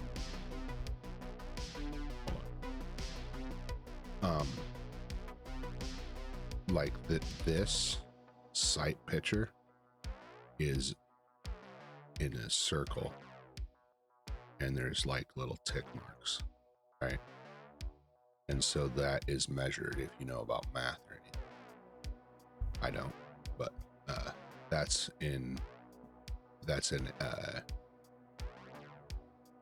like angular measurements.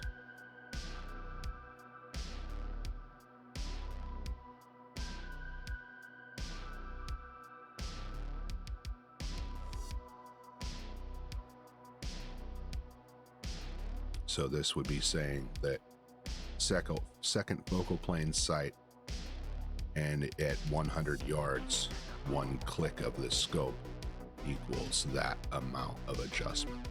So a quarter of an MOA, it says. So a minute of angle.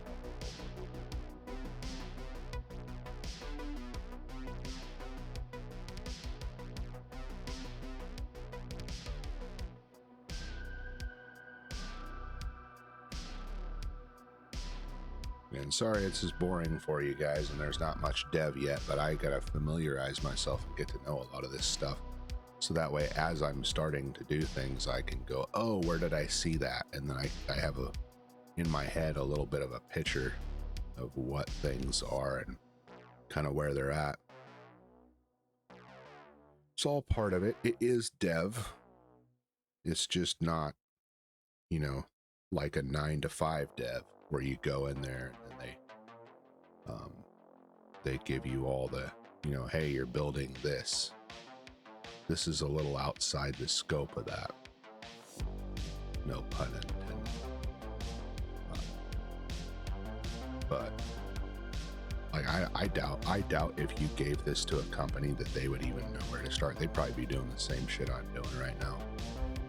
Like, what the heck are you talking about? Because, you go to one of these web application developing companies and you say, hey, I need like an online business. Well, that's pretty easy, right? And there's APIs and existing things to connect to. Like if you went out to that same company and you're like, hey, I need an app that tracks data and does all this in this way, they're gonna be like, what the frick are you talking about? I don't even know about any of this stuff.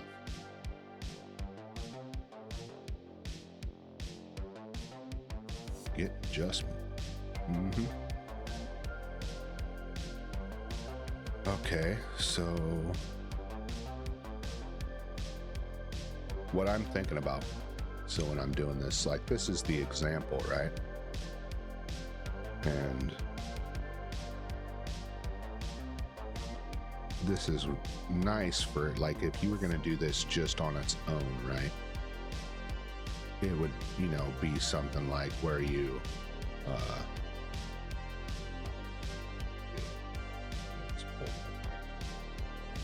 something where you would, you'd be like entering this into the app itself, and it would be its own little separate, like, widget, right? Like a calculator. And then you would go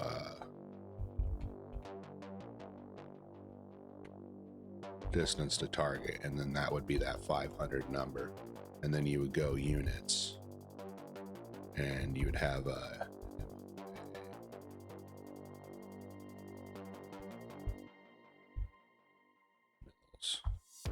and then you'd have that, you know what I'm saying, and then windage. But these are the units that you put in from certain things. So my question is that you're going to start out with user data that's different, similar to how I was putting that into JVM ballistics. And then this is not going to be numbers. It's going to refer back to other stuff, you know?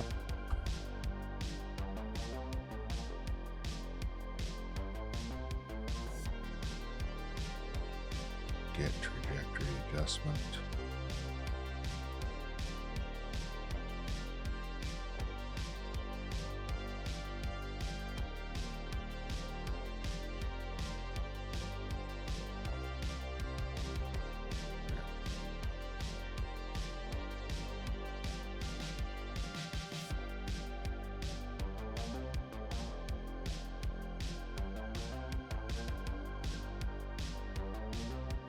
And this doesn't matter if you have a first focal plane. That's why that other stuff, that would probably put this as like a none. Like, so that's probably why it was talking about some of that other stuff before, like this up here, and why it's required. So you set that, if you set it first focal plane, that means that as you zoom in, the measurements on your little tick marks on your scope, like you see a typical sniper scope. So we're gonna go duplex. So that's typically what you see, right? But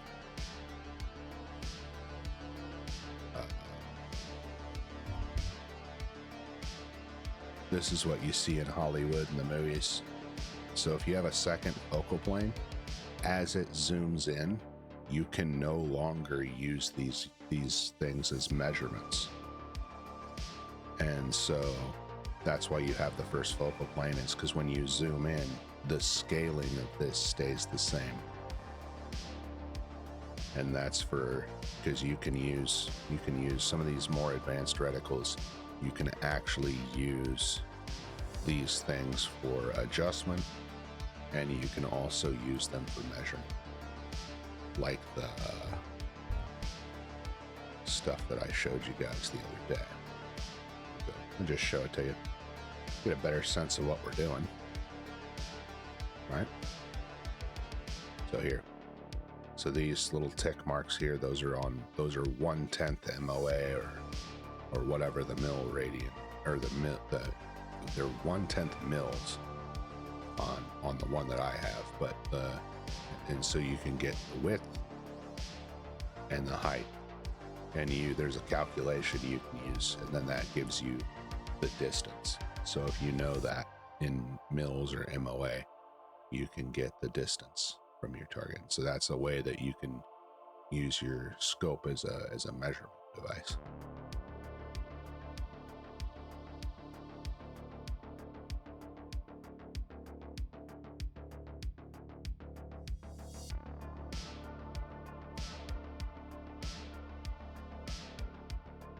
Okay.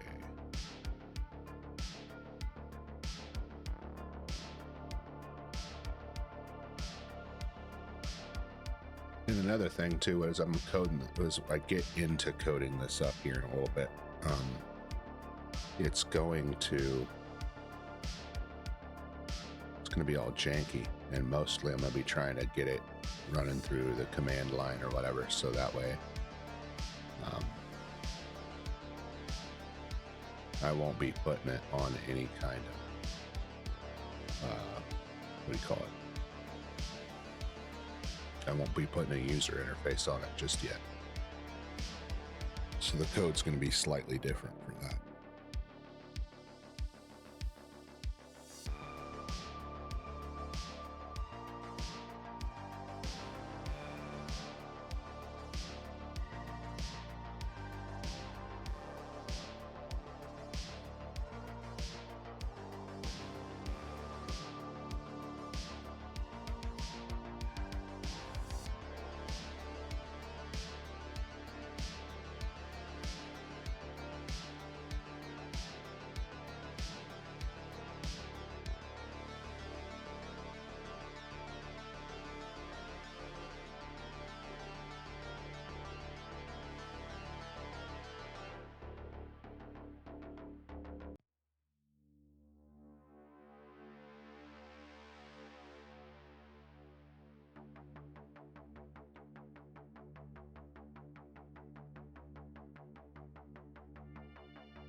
This measurement's important. I was talking about earlier, to get that, so that way you know when your projectile is going to start tumbling after that point, which is when it crosses the sound barrier, which is around about 1,000 feet per second.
Meth.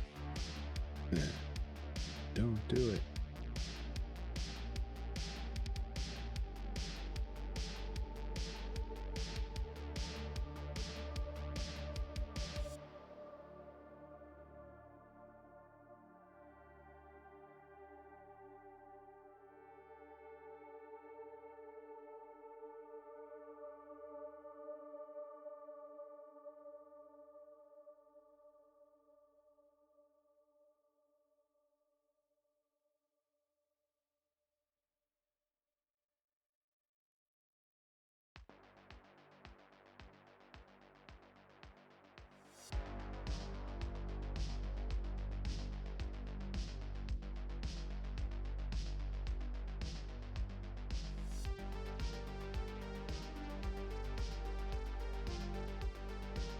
this has to do a lot with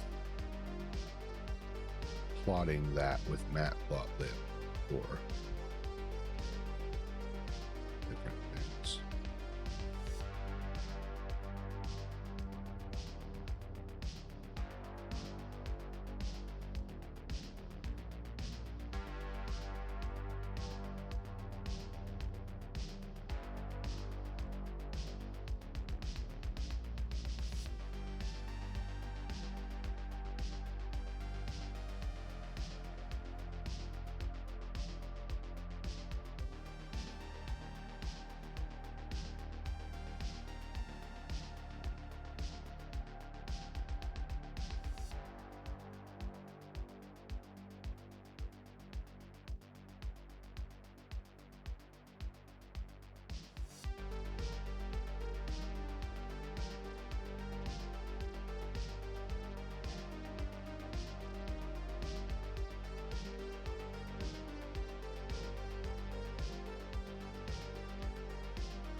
Oh, brother. Crunchy. Hands, neck, back. There's a mold. It happened.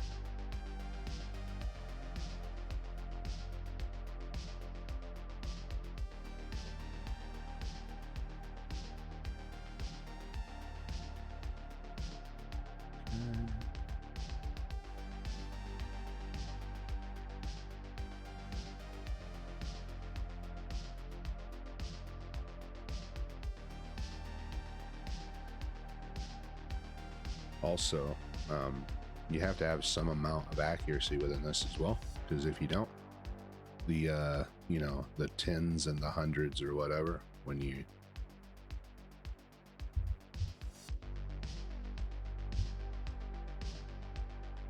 right, so if you calculate all this and that ends up changing these numbers here, you can actually bake in some really horrible inconsistencies in your stuff.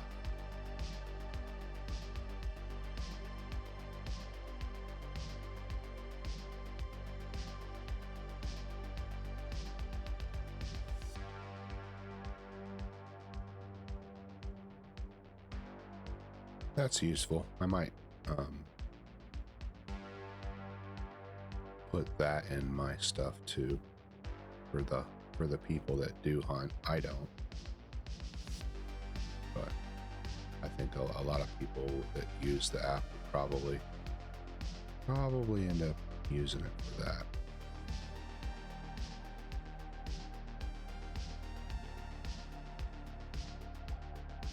So like one of the things, one of the bullets that we use, it only performs what it says it can perform at a certain muzzle velocity, which is obviously within a certain range.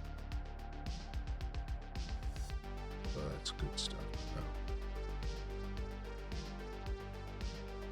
All right, this is going to be so much easier now that I don't have to do all the stuff that this library is going to do for me.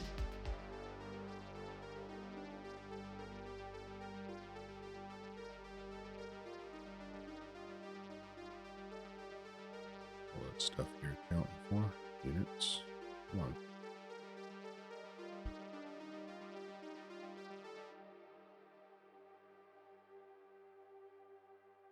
Yeah. All of it.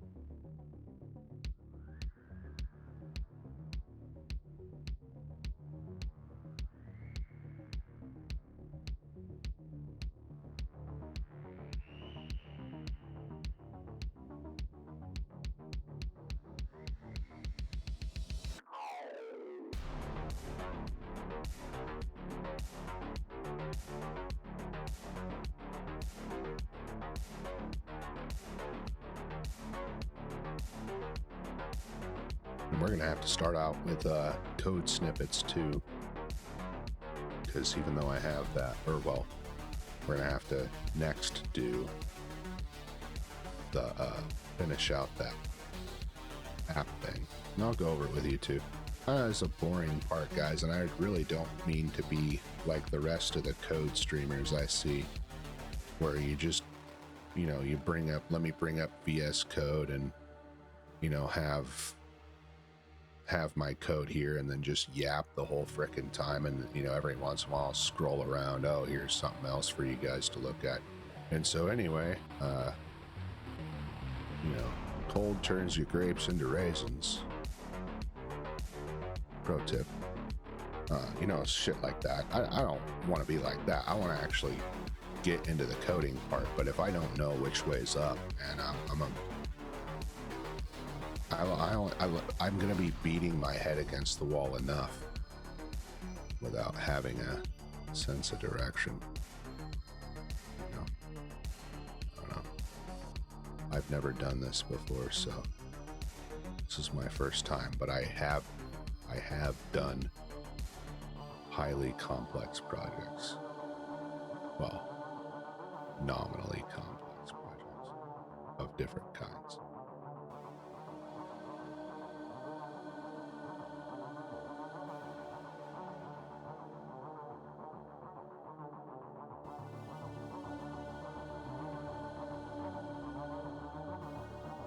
Keyword arguments.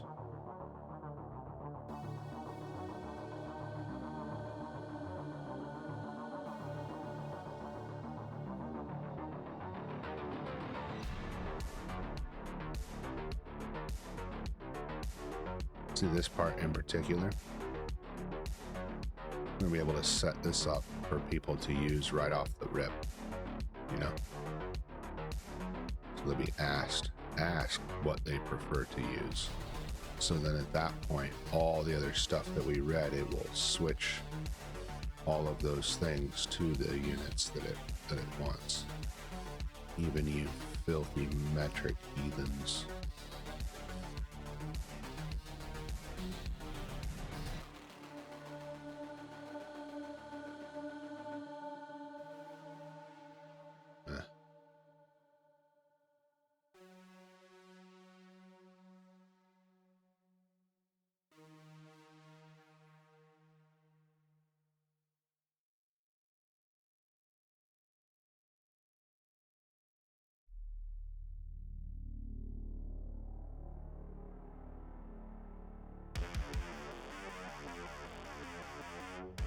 This is what I use mixed.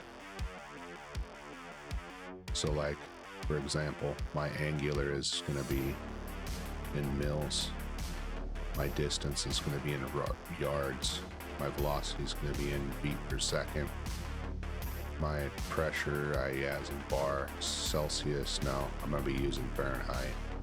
The diameter is going to be in inches. Length is going to be in inches. Weight's going to be in grain. Adjustment in mils, yeah. My drop is going to be in inches. It's going to be foot-pounds. It'll be in pounds too. Sight height will be in inches. Target height will be in inches. Twist rate will be in inches. And time will be second. So mine will look considerably different from this, but it'll be all mixed up, just kind of like that one was too.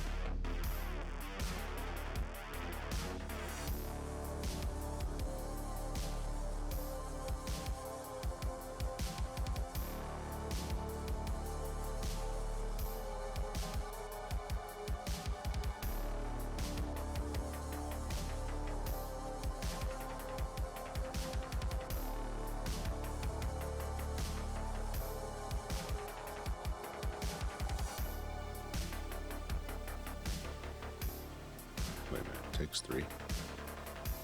What's it take? Oh, name, accuracy. Name in the string like it was saying, in human readable. Accuracy. Okay. Alright. So you want it out the quad. That's good. That's what you want.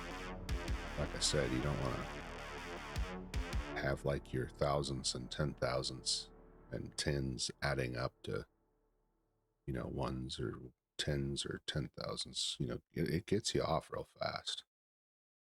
Vector.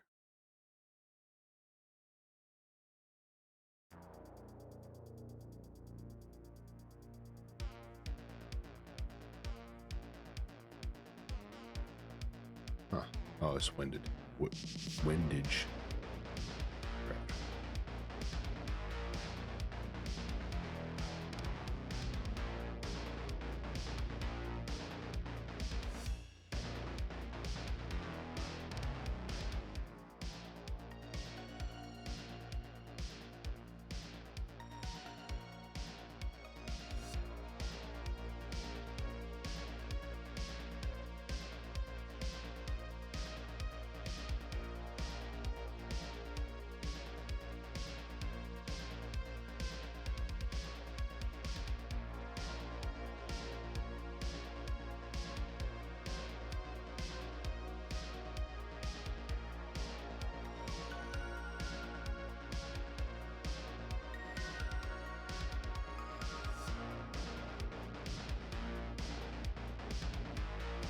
All right.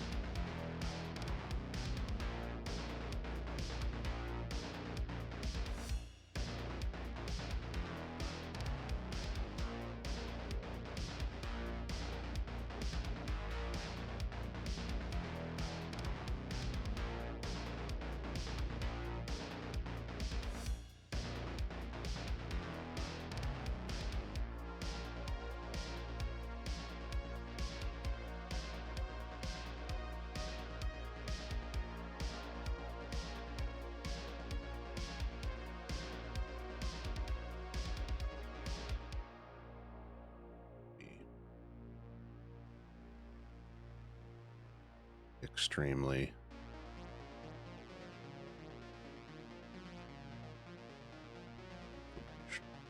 We're gonna need this. Have that.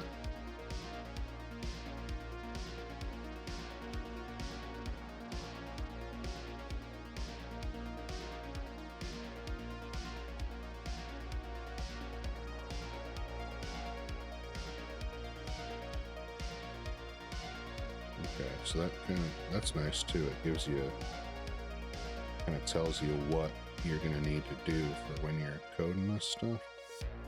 So you're gonna start doing the calculator, right? And then it's gonna accept a shot and a hit result. It's gonna spit you out trajectory data.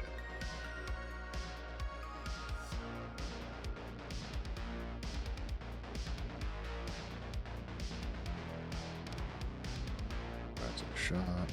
This. Atmosphere, which is a separate.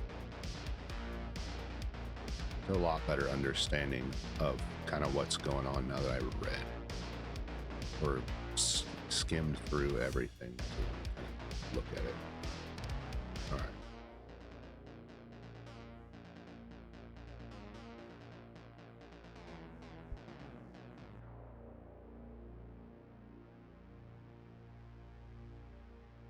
What's this mean? I hate all this licensing or shit. Okay. Oh, it's on the... Yeah.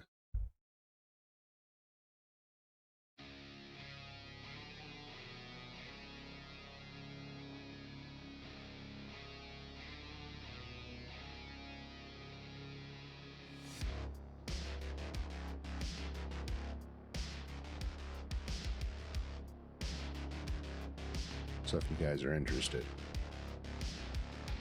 that's where you find all this. If you want like a greater explanation of what happens, what's going on, all these things. Start here.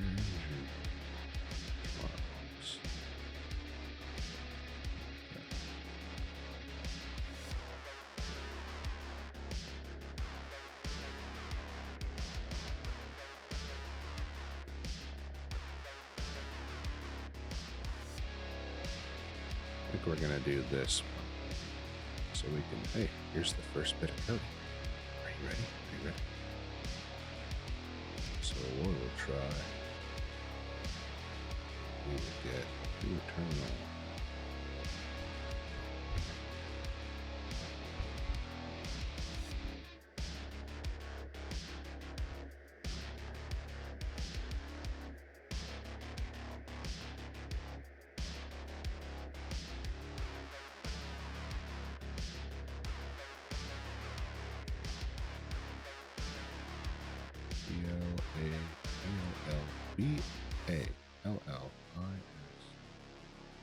Tennessee.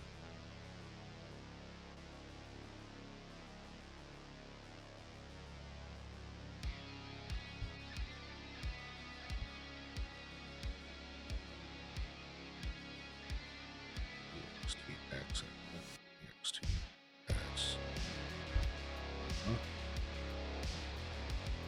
Charts and no spaces.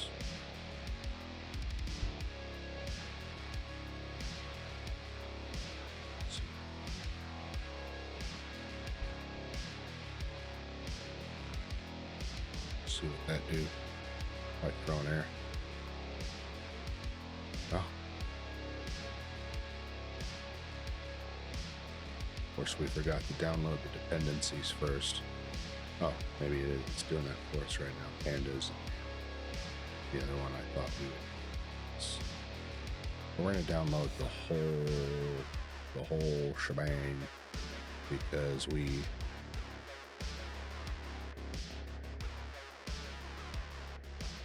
suppose I could. Yeah, we want the whole thing. And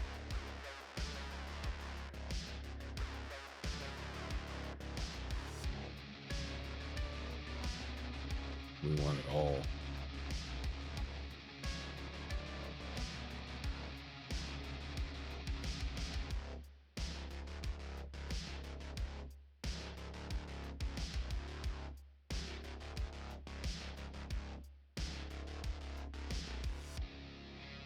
Probably taking a long time because we're streaming, or it hung up and I don't know.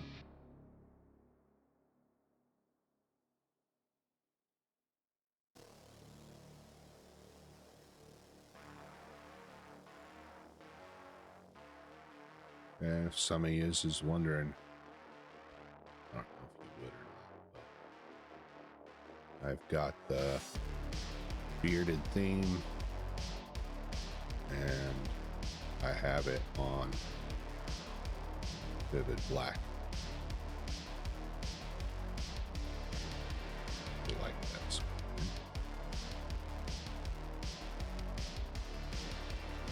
And if you like the music, it's White Bat Audio on the YouTube. That's where you find him. I don't think he live streams.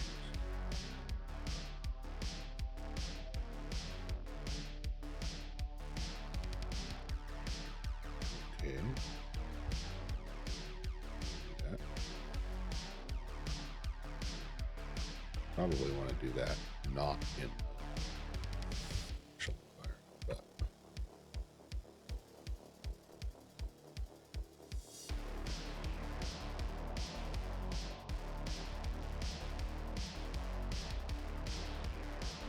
at least it will be.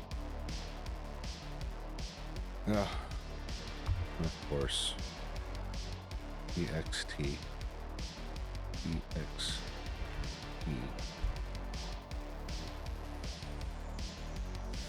No such option? Oh, because we have many gray. Yeah, that's why. I'm typing on one of these cheap old Logitech and my keys are so sticky. I've never spilled anything. It's like brand new. It hurts really bad to type on these. I have multiple mechanical keyboards, but none of them that are for this computer, and I don't want to continue to have to rip out and plug back in the USB. So I just ordered another one and That'll get here on Friday. That'll make typing a lot easier, a lot more familiar too, because that's mainly what I use. Okay, so then we can try to do the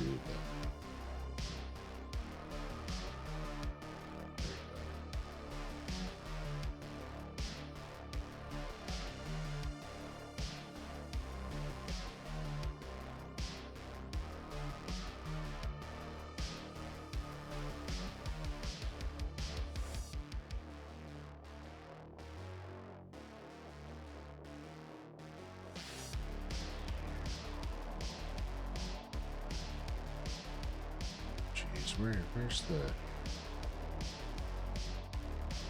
thing here?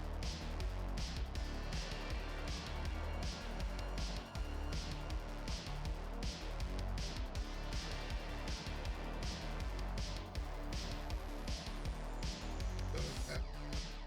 From this, import that bullshit.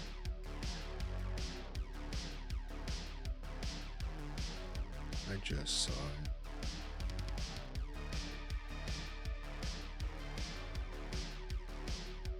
Well, we'll just guess. And I'm going to want to do, I'm going to be using every damn thing, so it's really not going to matter. And not only that, but like, I'm genuinely, we're not even to the point where I'm going to be implementing this yet. I just want to see. I listics calc import everything. Right? So then we should be able to use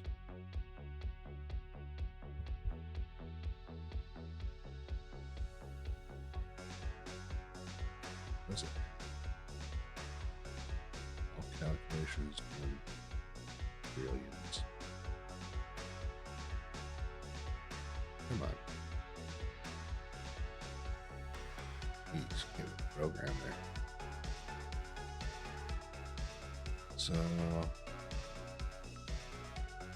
figured object methods. Cool. Okay, so I just wanted to be sure it had that information on there.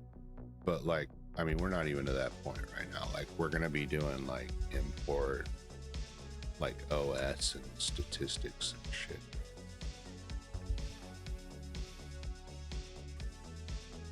No, that's the Python standard library. But anyway, I gotta take a break real quick because I've been sitting here yapping and talking and looking, doing all this stuff, and I get all tired.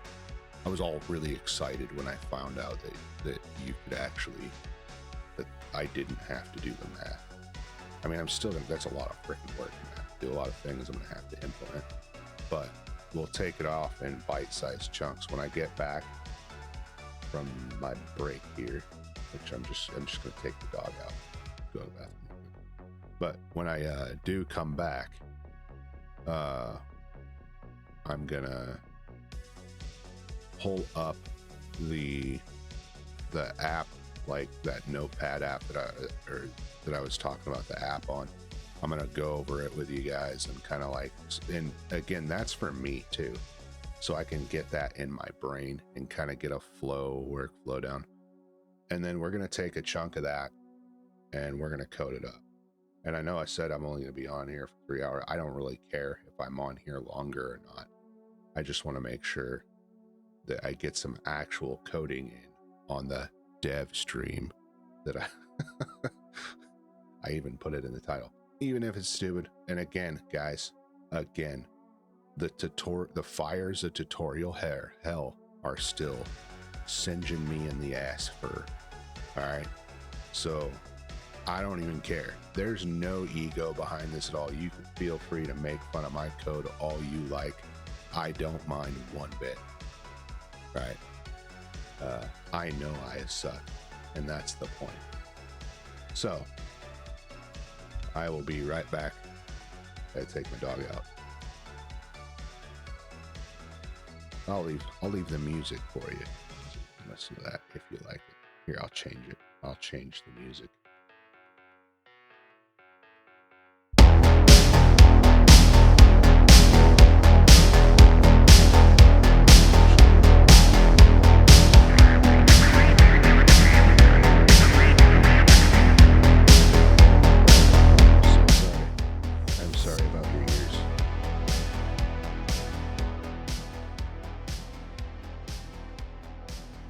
Get that down to like -30.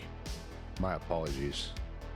I didn't mean to give you ear cancer. Chair strain.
Okay, I'm back.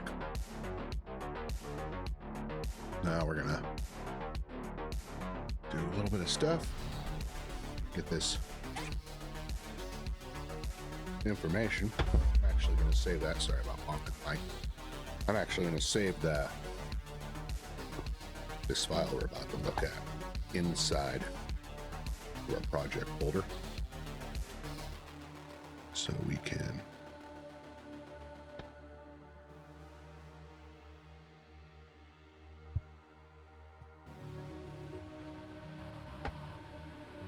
come on now, be cooperative.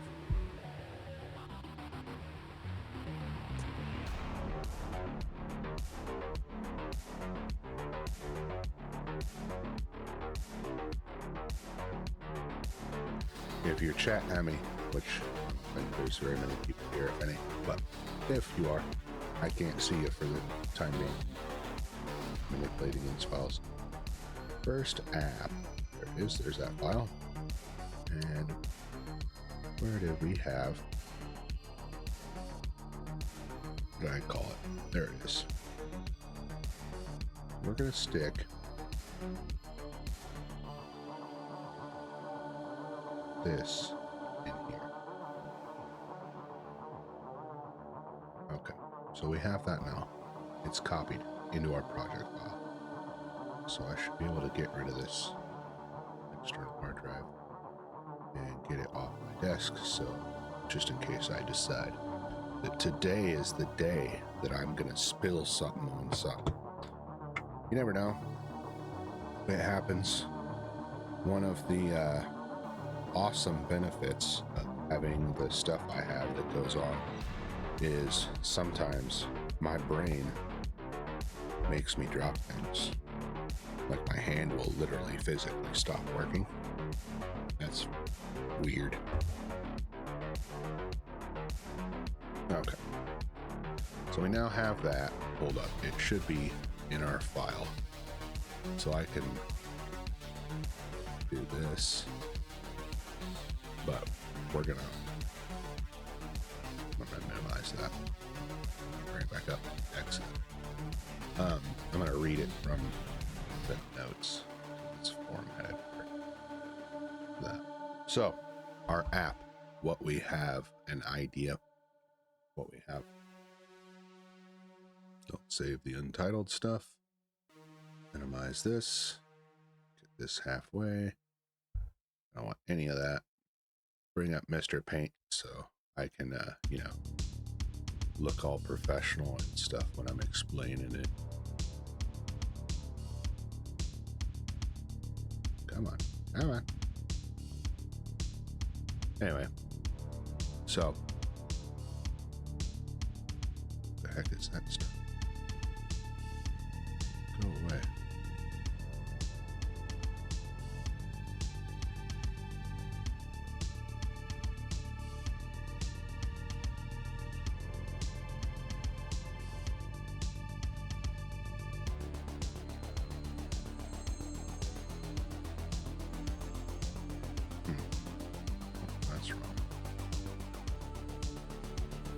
What is it? Which one is it? I guess we gotta deal with it. Anyway, so this app is going to, like the notes say, it's gonna take user-supplied reloading data, user-supplied ballistics data, which is kind of goes hand in hand. It is going to give them calculations and range cards, which we've now learned that the calculations and the range cards can both be done by this library that we just downloaded and its subsequent dependencies, all of which we're going to need for that. There's only one graph that I'm really going to show, like an actual one, like a line graph. The other thing I think is going to be useful for the range cards, and that's to give it in the format that it needs. But if it doesn't give me the correct thing that I like in the way that I like it, I will actually format or code up or whatever the GUI to the point where it does. This is going to be a desktop app, and it's going to be, and a mobile. All right. As it stands right now, I don't know what it would take to get it on iOS, but I know that at a minimum I could get it on Android pretty easily, because there's not much to go along with it. It's just like formatting, right? I have no idea how long this is going to take. This is the first time I've ever done anything like this. You'll see what I'm talking about when I'm going through here, but like as far as what it's doing, like the data collection part, it's very, very simplistic. I think what I'm going to end up doing is using some dictionaries with the keys already set and user values, user inputted values that users will be able to input the values for that. And right now we're just going to be doing, I mean, it's going to look really, really simplistic right now. But that's pretty much what we're going to come up with. So you're going to open up the app, right? It's going to have you a little square, and then it's going to have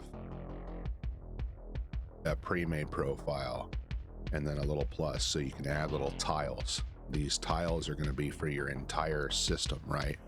So it's going to be your weapon system, your bullet profile, everything, right? So you're going to do that.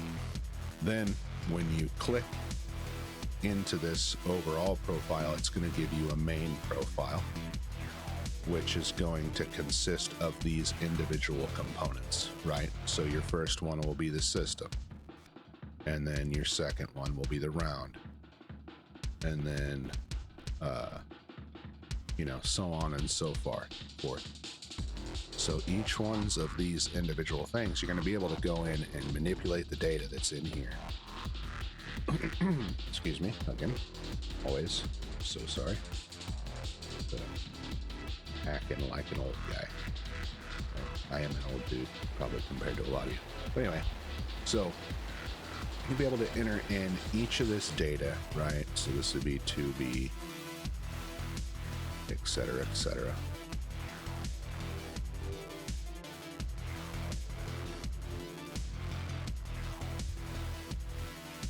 Right?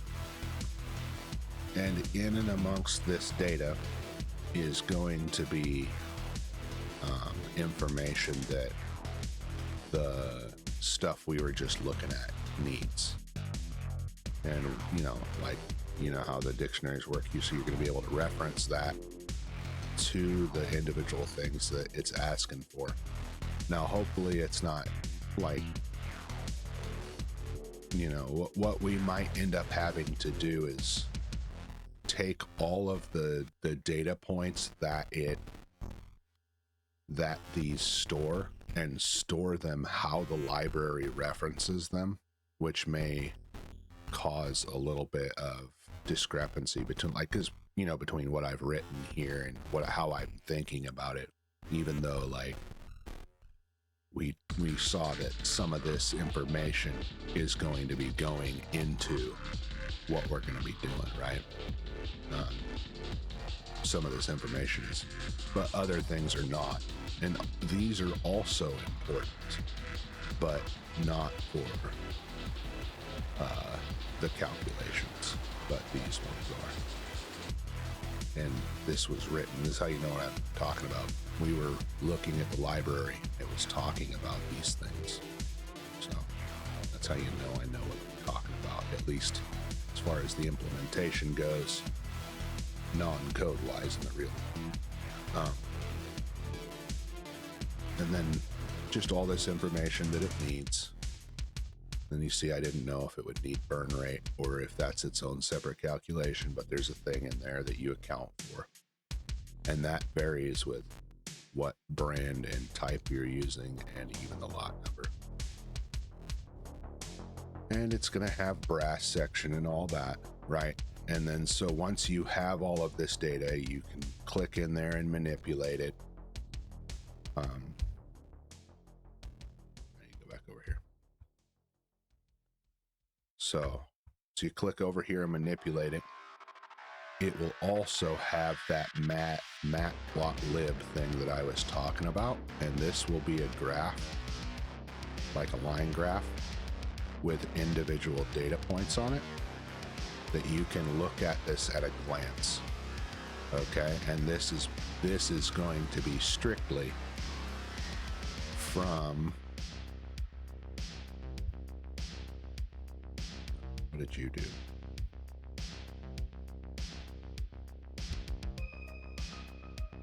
Okay, it's saying that we didn't change anything. Okay, but this is going to be the individual like muzzle velocity data points.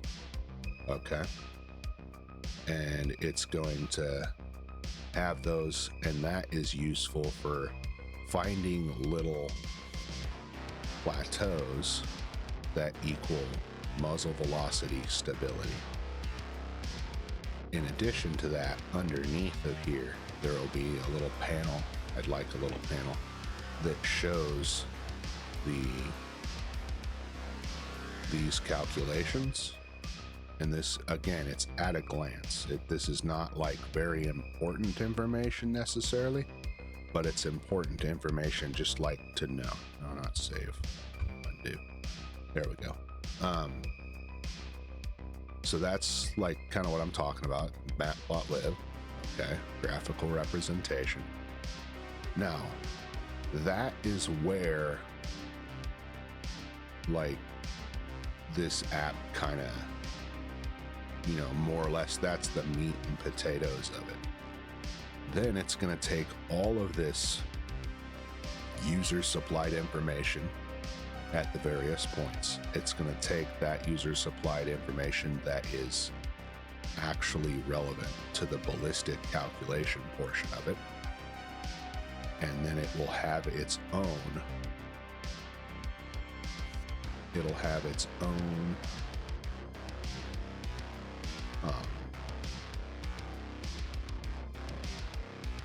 I can't do stuff like this and talk at the same time. It'll have its own window that you can click, and like that previous screen will have the ability to navigate to it, but it'll be grayed out initially. But you'll be able to basically, it will automatically fill that in and then ask you, hey, do you want to change, if you want to change anything from what you've gotten so far, like, you know, let us know, and like you can change the individual things here, and then you can spit out your range calculation. Now, why that's useful is because as time goes on, this muzzle velocity for this particular thing is not going to be just one. Like, you're not going to go out, collect one data point. You're going to collect multiple data points, and you're going to use the average, right?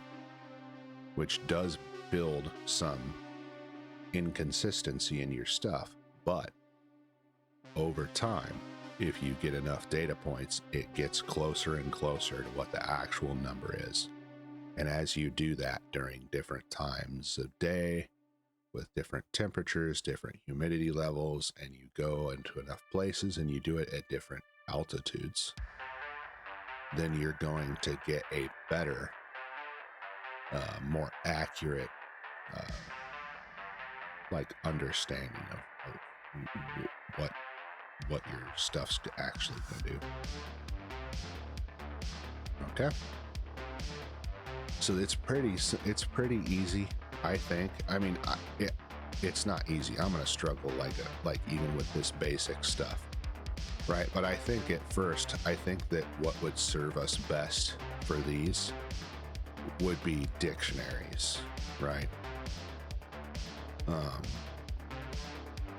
Because this stuff here in particular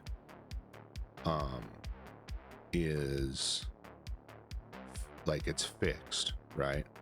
And I don't want the user to enter this information in. And if they don't want to enter this information in, they don't have to, it doesn't matter. Like, It's just information for them, so that way they can, and ideally, like I said up here, I want this information, I want this overall profile with all of its like sub listings to be pulled out and put into JSON, XLS, or comma separated values. So that way when they're going through it, you know, they can, the overall profile is basically going to be the name and folder that holds the main profile. And I also want them to be able to have like a SAMI spec, like I put here. I want them to be able to like put a picture, you know, with it as well. So none of that's really particularly important for where we're at right now. However, just to like go over it in my head. But I think the first thing that we're going to try to do is make something like this here, right? And so now comes the part where I'm gonna do some coding a little bit just to work this out, and then I'm gonna make it to where I can access it on the command line, and it'll all be through the app. And then I'm also gonna have, just for your information, I'm gonna have, I don't think that I can run, let's see. Yeah, I'm not gonna be able to run. I'm not going to be able to run a good enough coding LLM to ask it questions, but I will have Google up here.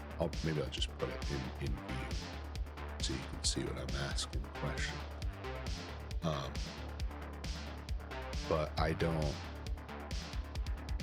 want to rely on any kind of stuff like that, but also I need to take a look at the Python standard library, because there are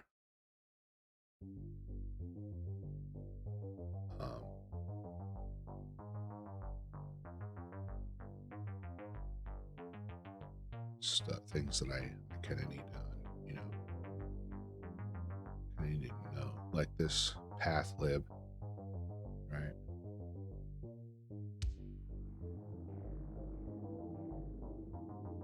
So I'll do something like one of the questions I have in my head right now is, you know, how do you,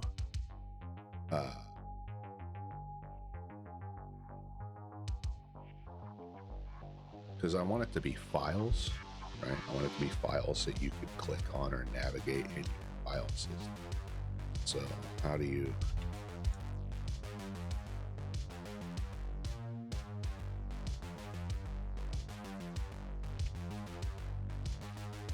right?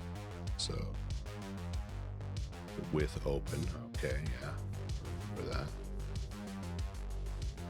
You can write and append.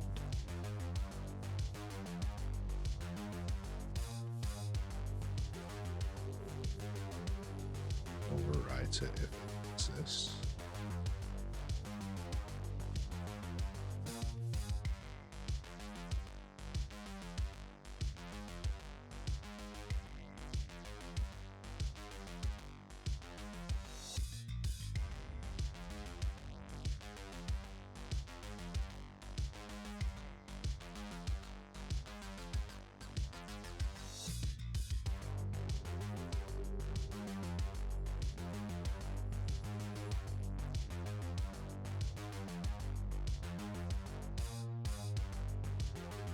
This is what we're going to want, because we're going to want it to create the file in the specific directory that we have. See, import OS. So I knew that I would have that.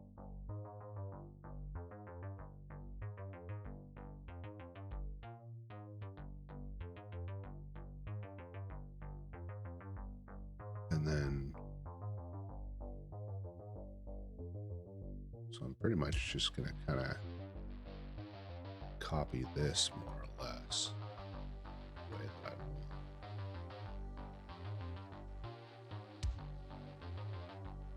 Define the directory path file.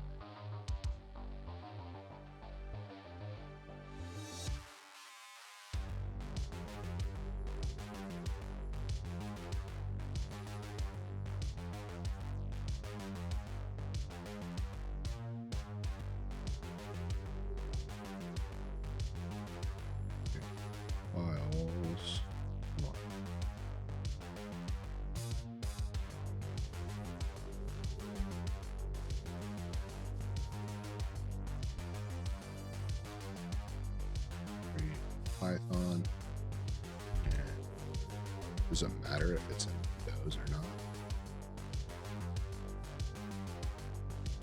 Okay, so this is kind of what I was looking for. Absolute path.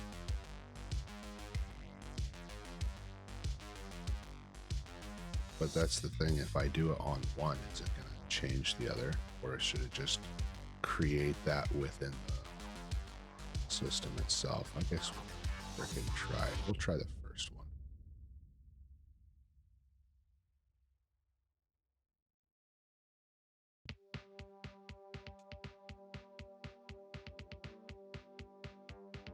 I'll copy this.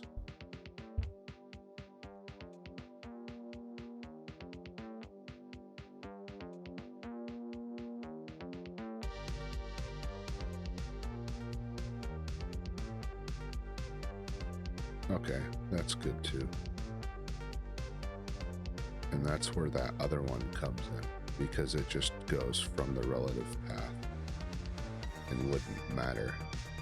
You wouldn't need to do this or that. You would think, I would think. And then you open the file and write on it.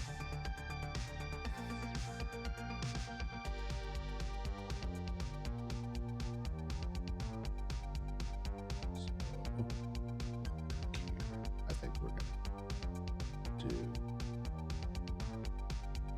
that. And we would have it be,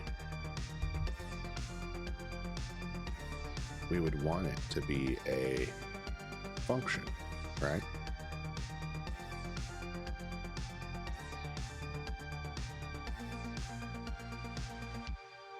Because like I was saying before, we want each one of them to have its own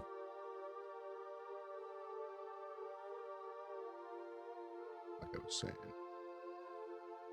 here. We're going to save this desktop as code snippets.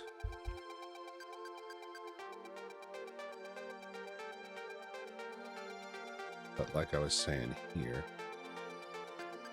this overall profile is going to hold these main profiles, which is going to hold these individual things regarding the system, bullets, the primers, the brass, you know.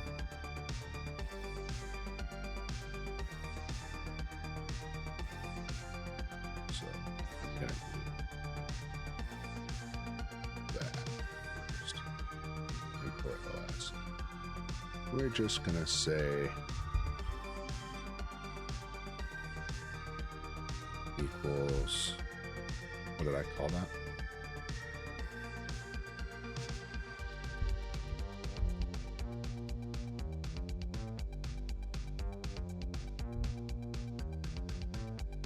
And we're going to say file name.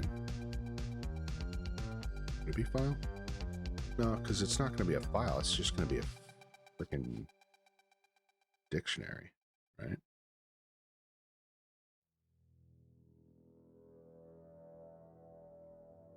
So this is all going to seem like really, really dumb to ask, but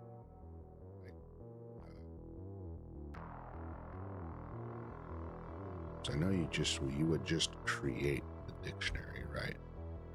So you would just save it as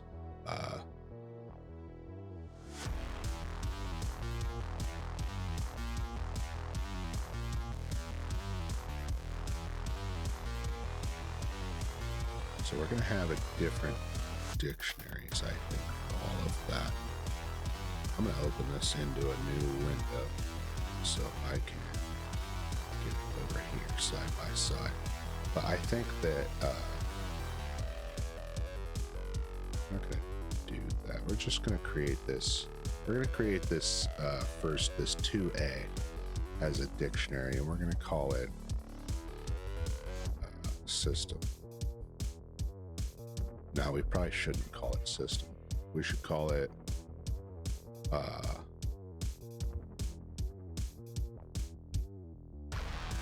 we go. Why is that underlined?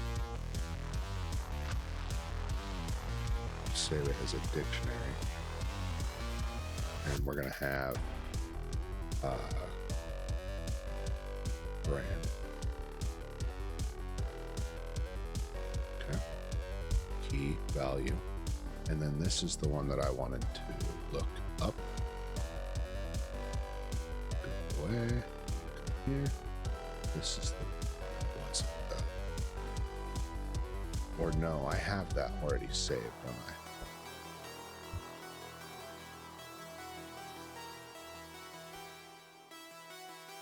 I? Are ya? Where are ya? I know I saved notes. No, that's not it.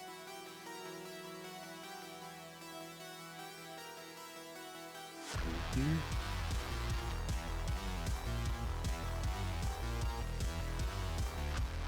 Put you in miscellaneous. I'm gonna put you in miscellaneous too. Okay, it must be. It's gotta be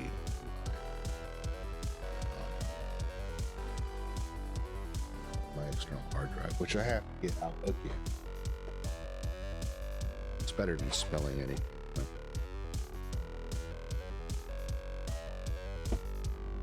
Finally getting to the coding portion of it. But anyways, I had asked this question of Google before. Basically, it was something along the lines of how do you get user supply data, which I think that if I just ask myself that question right now, it would be in, in quotes, user or input. And then you ask the question, put their stuff, and that saves it to that. But let me look. So I already asked.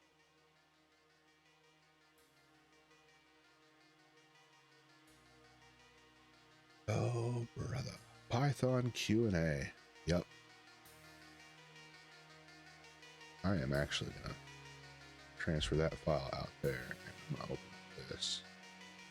And we're going to put Python code snippets up too. All right. Hopefully now this will be the last we have to deal with this external hardware. Again, I don't want to spill anything on it. I don't think that I'm going to. I'm usually pretty careful about that. Knock on wood or whatever, but you never know.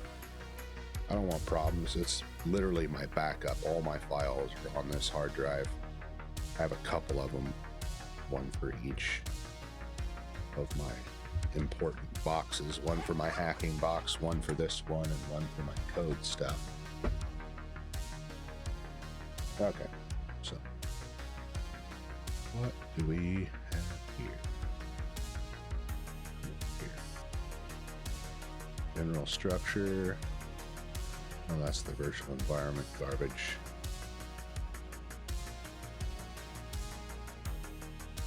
Okay.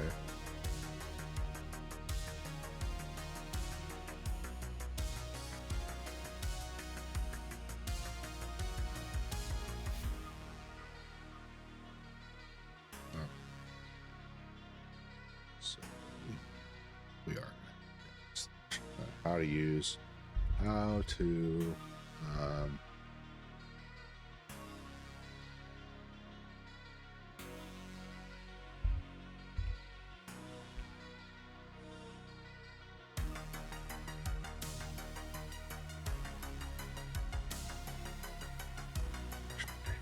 I probably asked that all weird.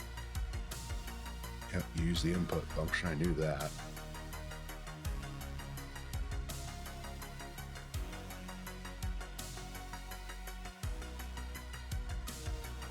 No. I don't want to.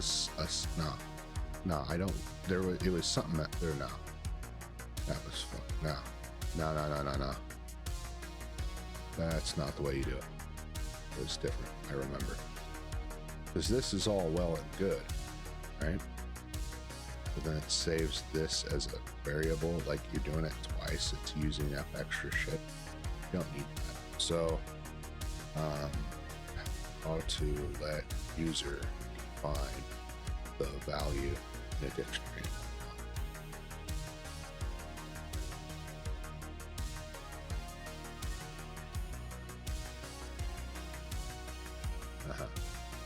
dynamically. Here we are.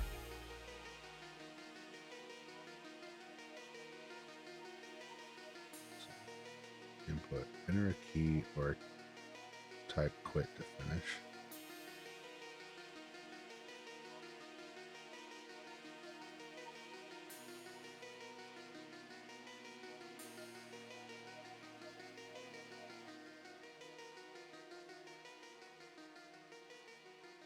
Okay. So this defines an empty dictionary, adding items.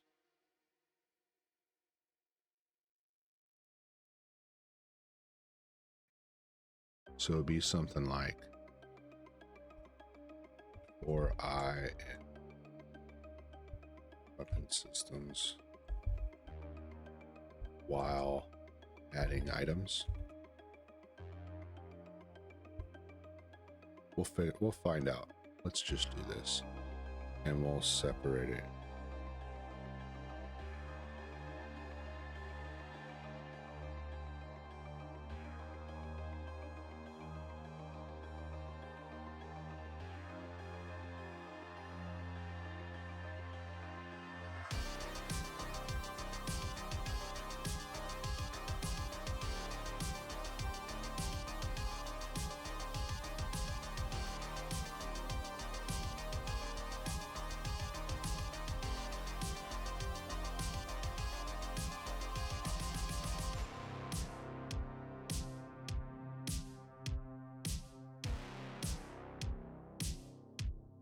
Oh yeah, I forgot I'm gonna have to put it in here. There was something that I found where it was like something like this. It's like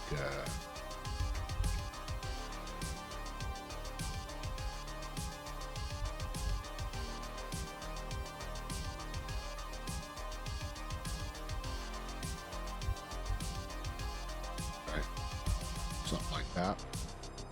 But I think what they're saying is, and I like that, this.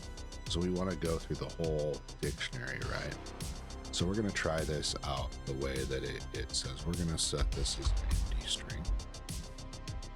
So I'll save this in singles. Okay. And then that in doubles. And we will Control C. Okay.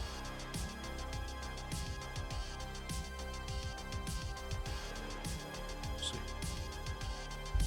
Forget the comma.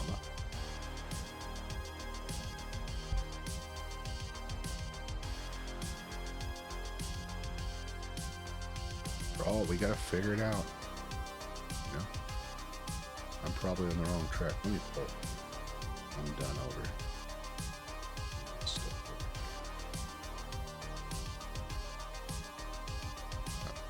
People got mad at me the other day when I wasn't chatting at them. They're like, how dare you? How dare you not pay attention to us? It's like, bro, I'm sorry, but I'm trying to do stuff here. So Control. Let's see. What do we got? 1, 2, 3, 4, 5.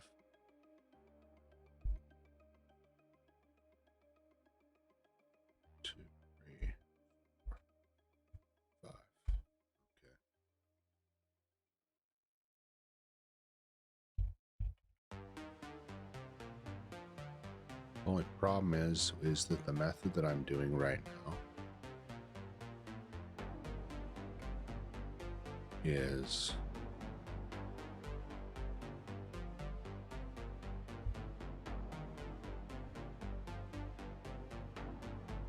you cannot set the it's mixed, and you cannot set, or at least I don't set the like the brand and the model. This will be an integer or a string. The barrel profile will be will be a string. The length and the round count will be an integer.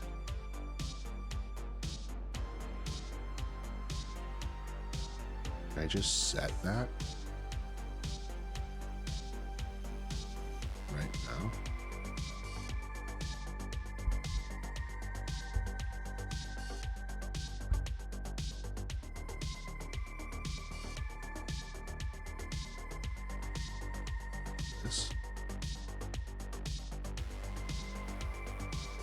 We're gonna try it out. We'll see.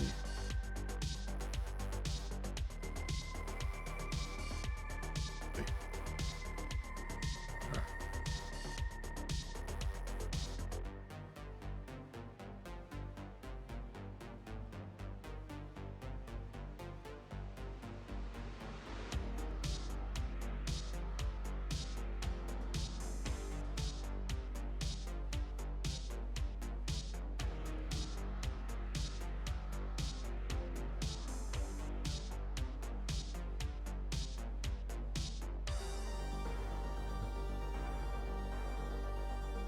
For these thingies in this, while this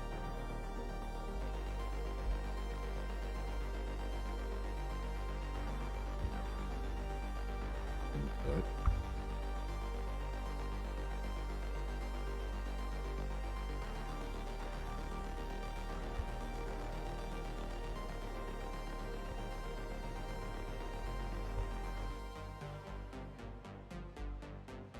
I'd probably need to iterate that too. You know what? Let's just make it.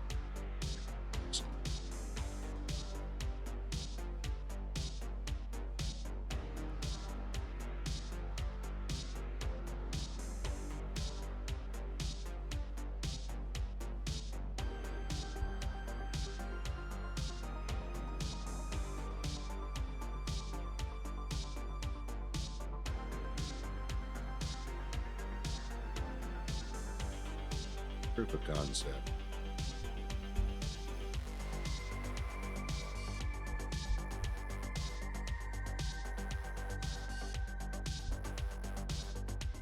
So, what you gonna do to me now?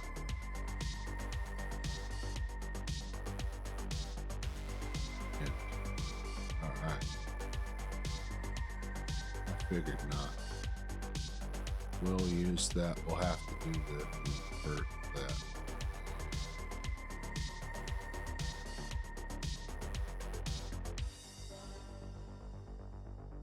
We'll just do strings and we can convert it later. Oh, shit.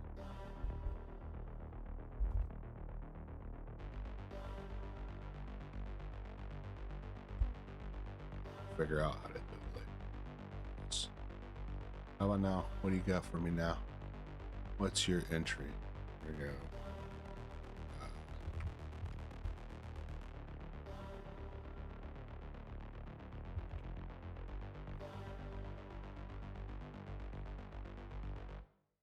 What's that?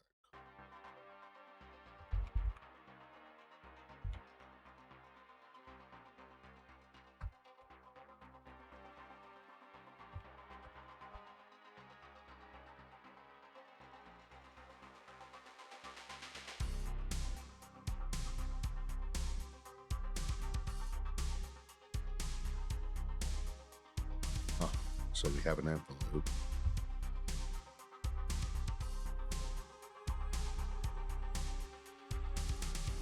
So what do we need to add? A break, or do we need to return?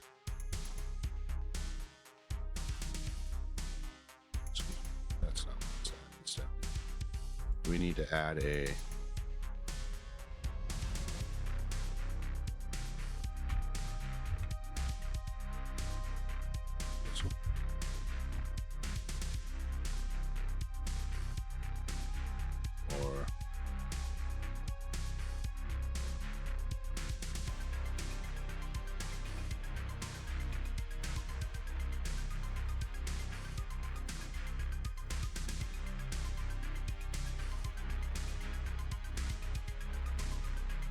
so while that, and then what's your entry?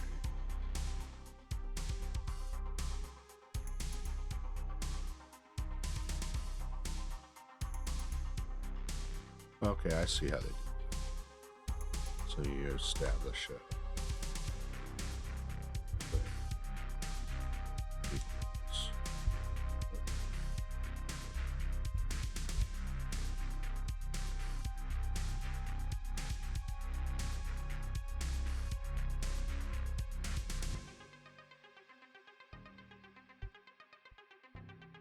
Right? And then while adding items, input, and we will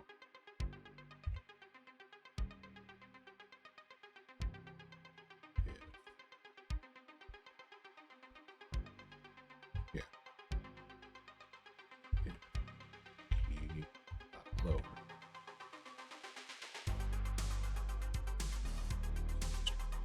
But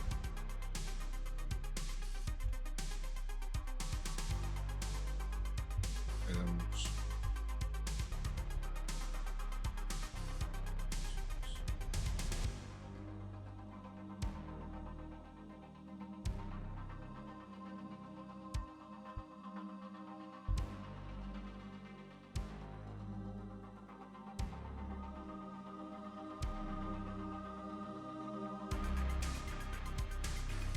Oh, okay. That's how they do that.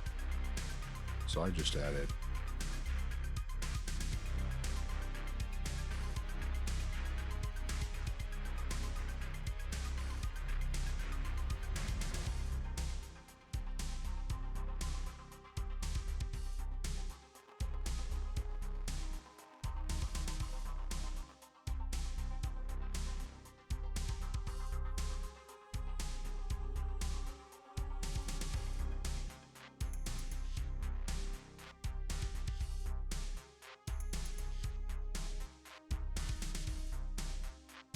we don't need to do that because we have our keys. Pardon me. Our keys are already done. So this is just values, input type, value, or enter a value.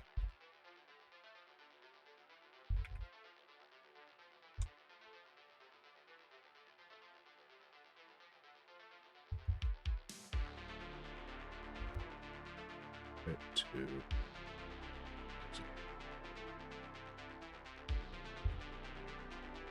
right.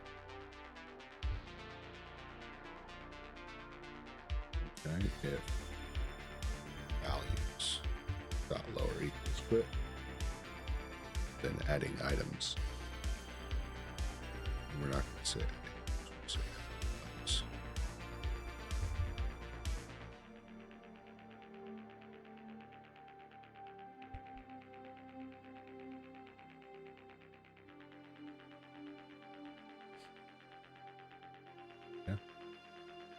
So for each one of these in this, we have the variable set to input, enter a value or a type, or type quit to exit.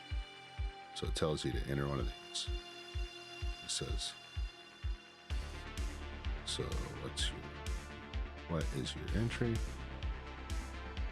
Adding items.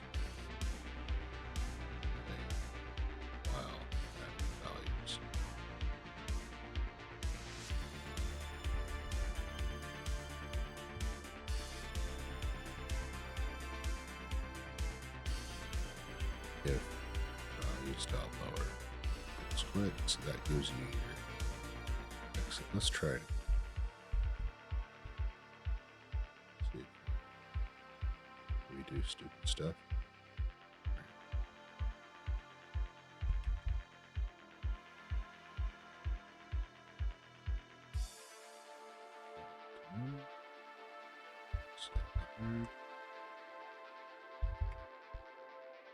Oh, 6. Okay, 2. We still have or Maya.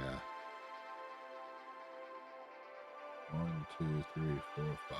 It's supposed to ask us 5, which is 1, 2, 3, 4, 5. So I wonder if But we have to type.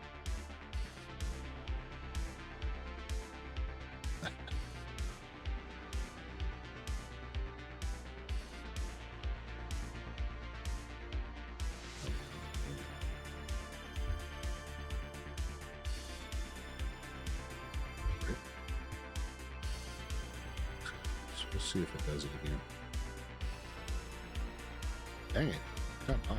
Oh.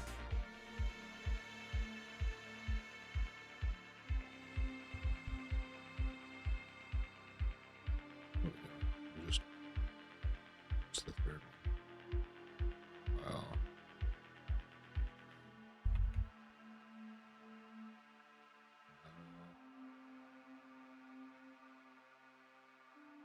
Length 4 and round count 3.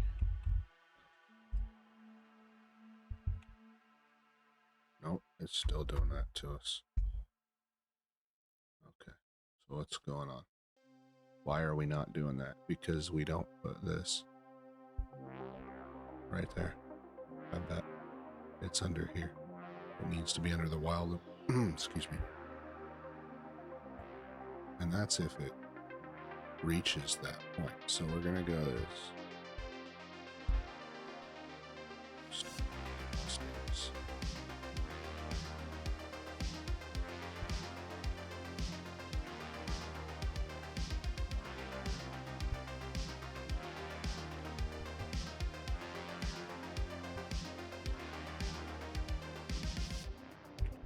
He isn't gonna make me do. It's gonna continue to add that control. So we have an infinite loop. Why? As we said, for this, for the key in this, set the values while adding values. Or is it just while?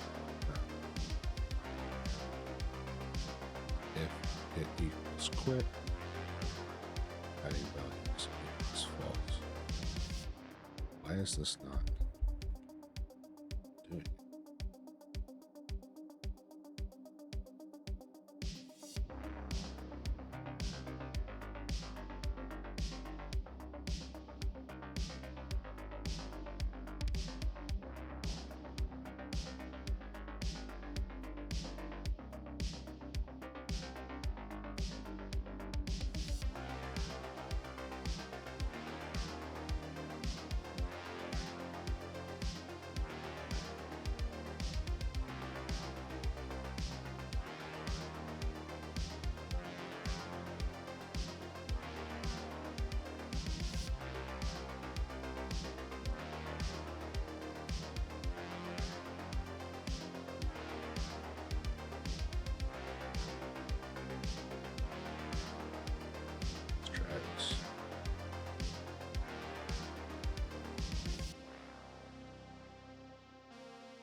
see if that. So this is saying defining an empty dictionary, saying the required fields. If you already know the keys the user needs to provide values for, iterate over the list of those keys. So this creates a list of the keys. And then ask, enter your, and then prints the field in this. So enter your brand name, enter your, enter your. So that's pretty good. That.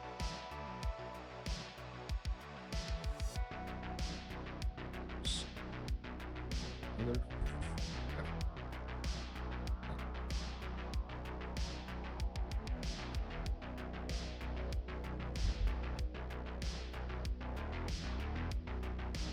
What's your intro?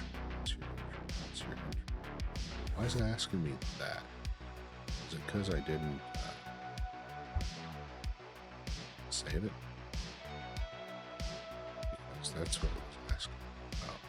Just save. Let's try that. What are you asking? Shouldn't be doing. Is it because it's an infinite loop? And I didn't. Oh, you just shut it down.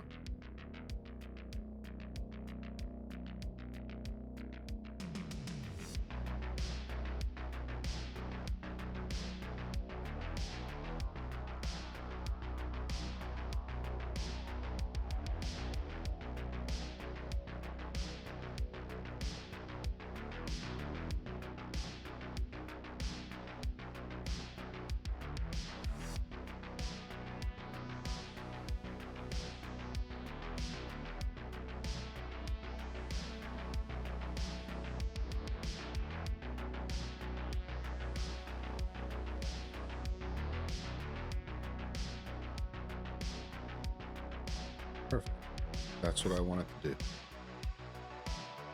But the only thing that I have a problem with is that, okay, that's fine. Now, how do I get it to save different data types?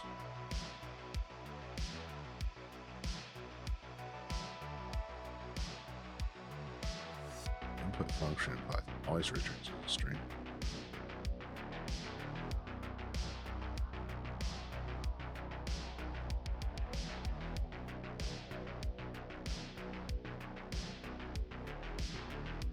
Can I do that up here?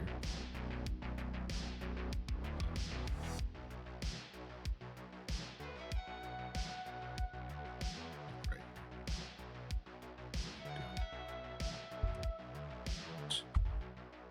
You know what I'm saying? Like, is that a thing? Can I do that?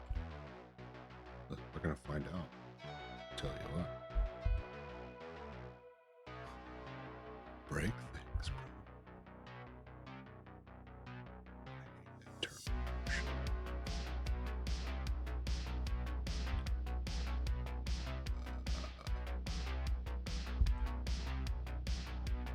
Delete.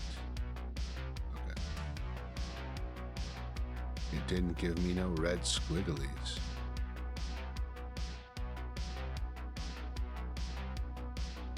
Now it does. Okay. Value. Invalid literal int.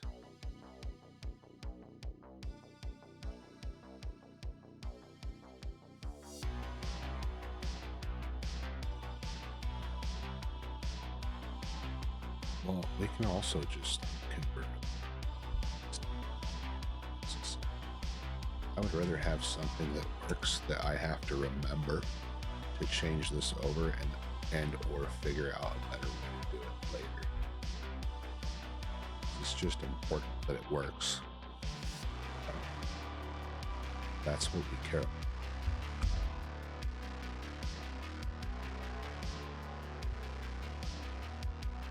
Try it again. Sure. Yo, right.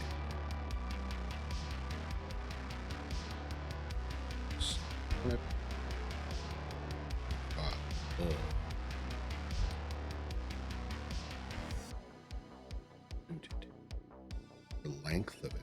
It's 24 inches. Humongous. 2,500.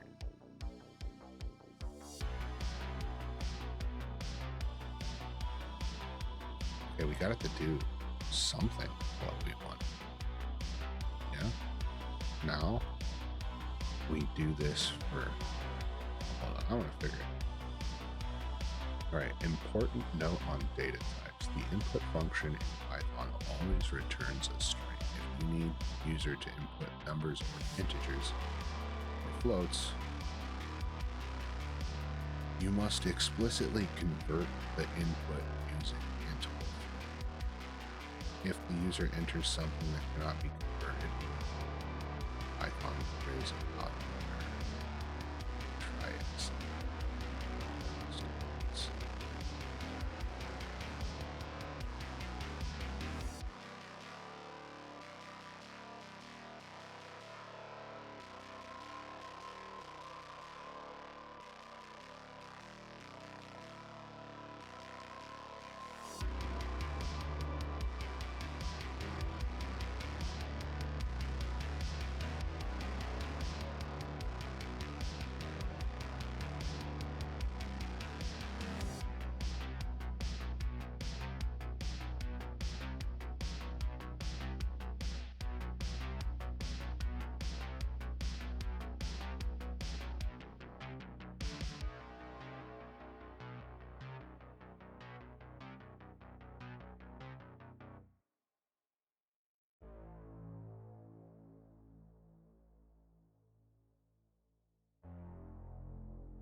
I know that there's a better way to do this, where it was similar to how I was doing it to begin with, and then you're putting the user input inside of an int tag or something. Like I pulled up something that was like this the other day. I think it's saved on my other profile in my stuff, but I'm pretty sure. So we have that, right? But round count. So we got to there, but there's more stuff we need.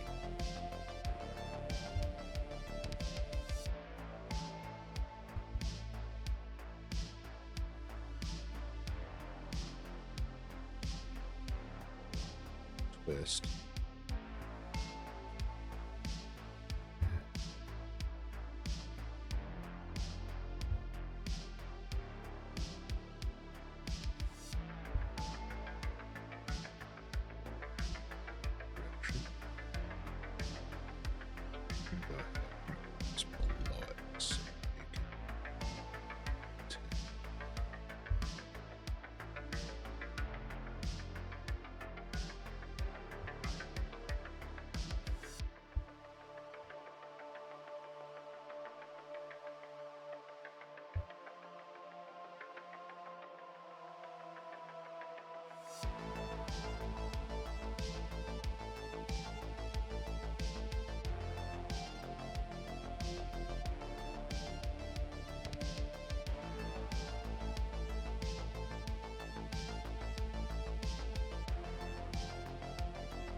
Some code. You got some code.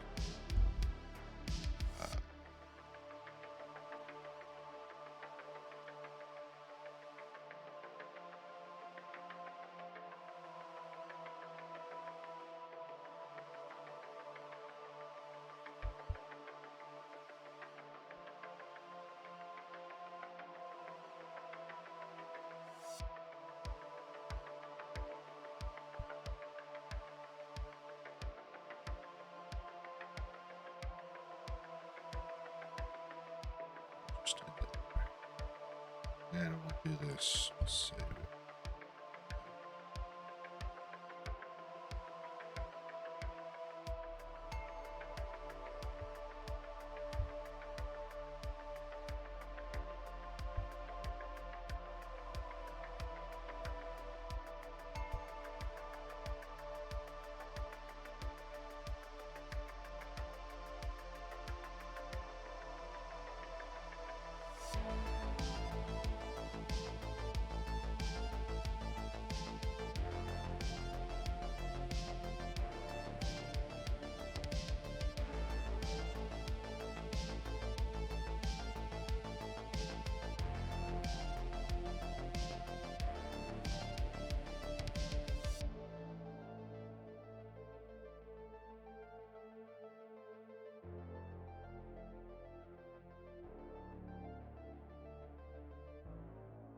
Okay, so we got it. It's setting up our stuff. We have this. So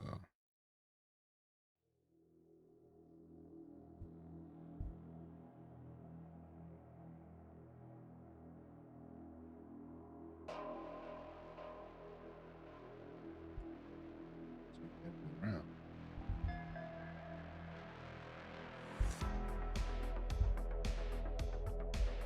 We'll just sort out this other crap later. I just want to get some code out now.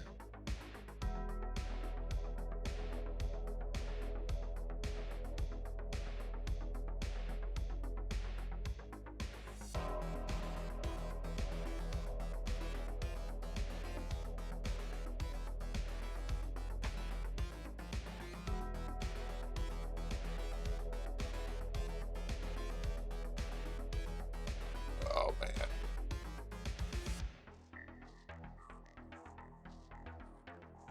Oh.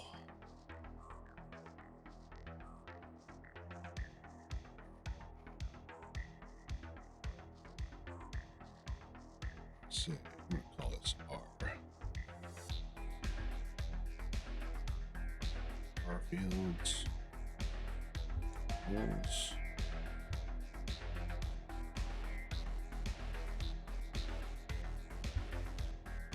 Damn it. Suppose we should put it in a list.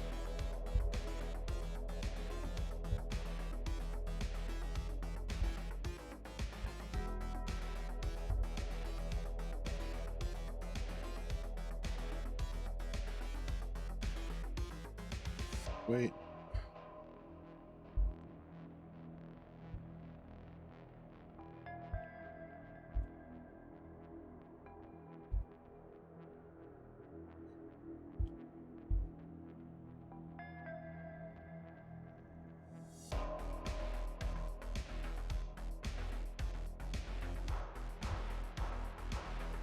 PC.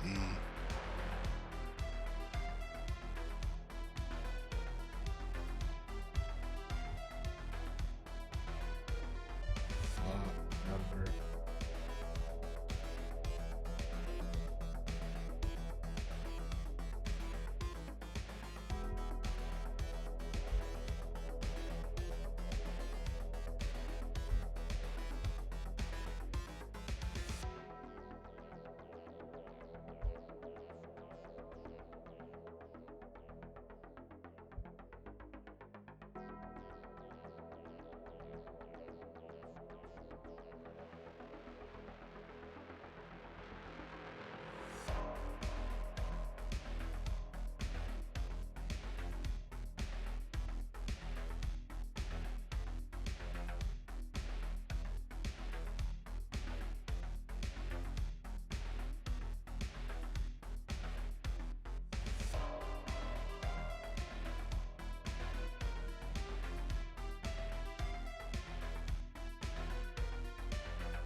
We should start at the top again.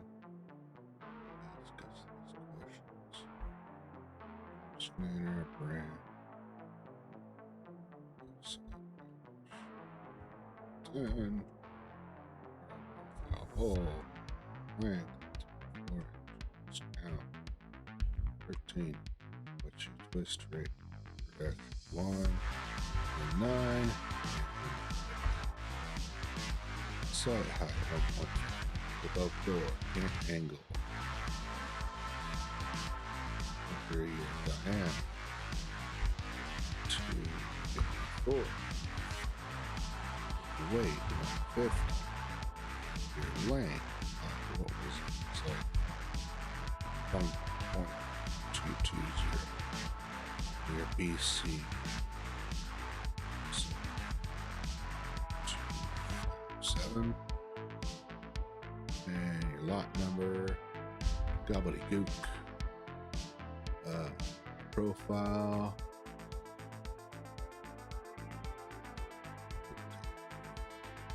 Brand. Composition.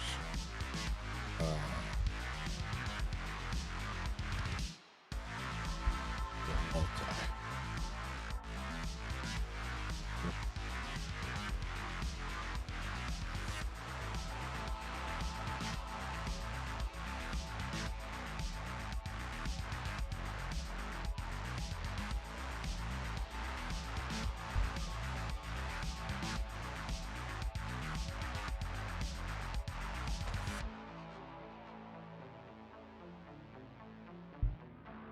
3 hours and 45 minutes. I think I'm gonna wrap it up here for the coding portion. Yeah, check it out. I have a working thing. It's adding, not in the way that I want, particular, right? I want it to, like, while it's in this section, before I get to any other code, like this thing is always going to be a number. There's no point in trying to convert it later. So I need to find a way where I can do what I have here and what I found in a manner that is, right, simple key value, dynamically building dictionary.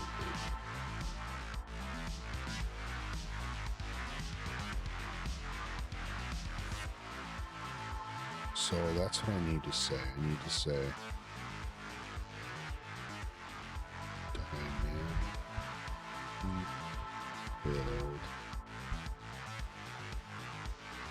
dictionary. Where keys are defined and set as strings or ints. That's closer to enough. Now, if I was off stream, I would actually have a model of LLM up, coding LLM that I have locally on my computer, but I don't want to risk it running some crazy resource values, you know.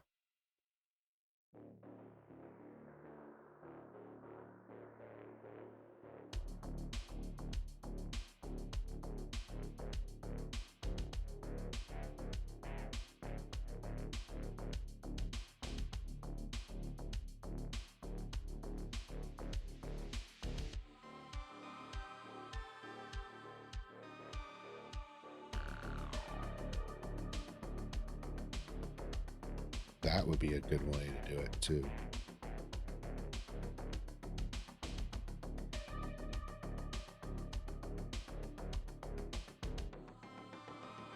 Let's save you.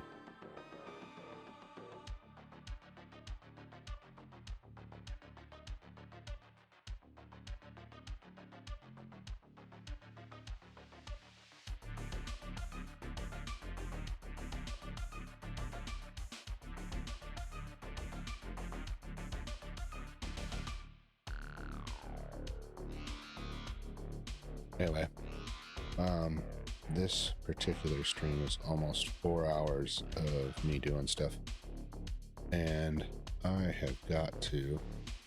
need to do 1 more hour of hacking in order to meet my daily goals. So I'm not going to end the stream, but I'm going to stop recording. Let me get all this exited out. So we have all that saved. We'll pick up where we left off on the next dev stream. And we don't need that. I'm going to stop. So thanks for joining me on this dev stream. And as soon as I start recording again, we're going to do another type of stream. Well, after I take a break. Because if I don't stand up or something, I'm going to fall asleep.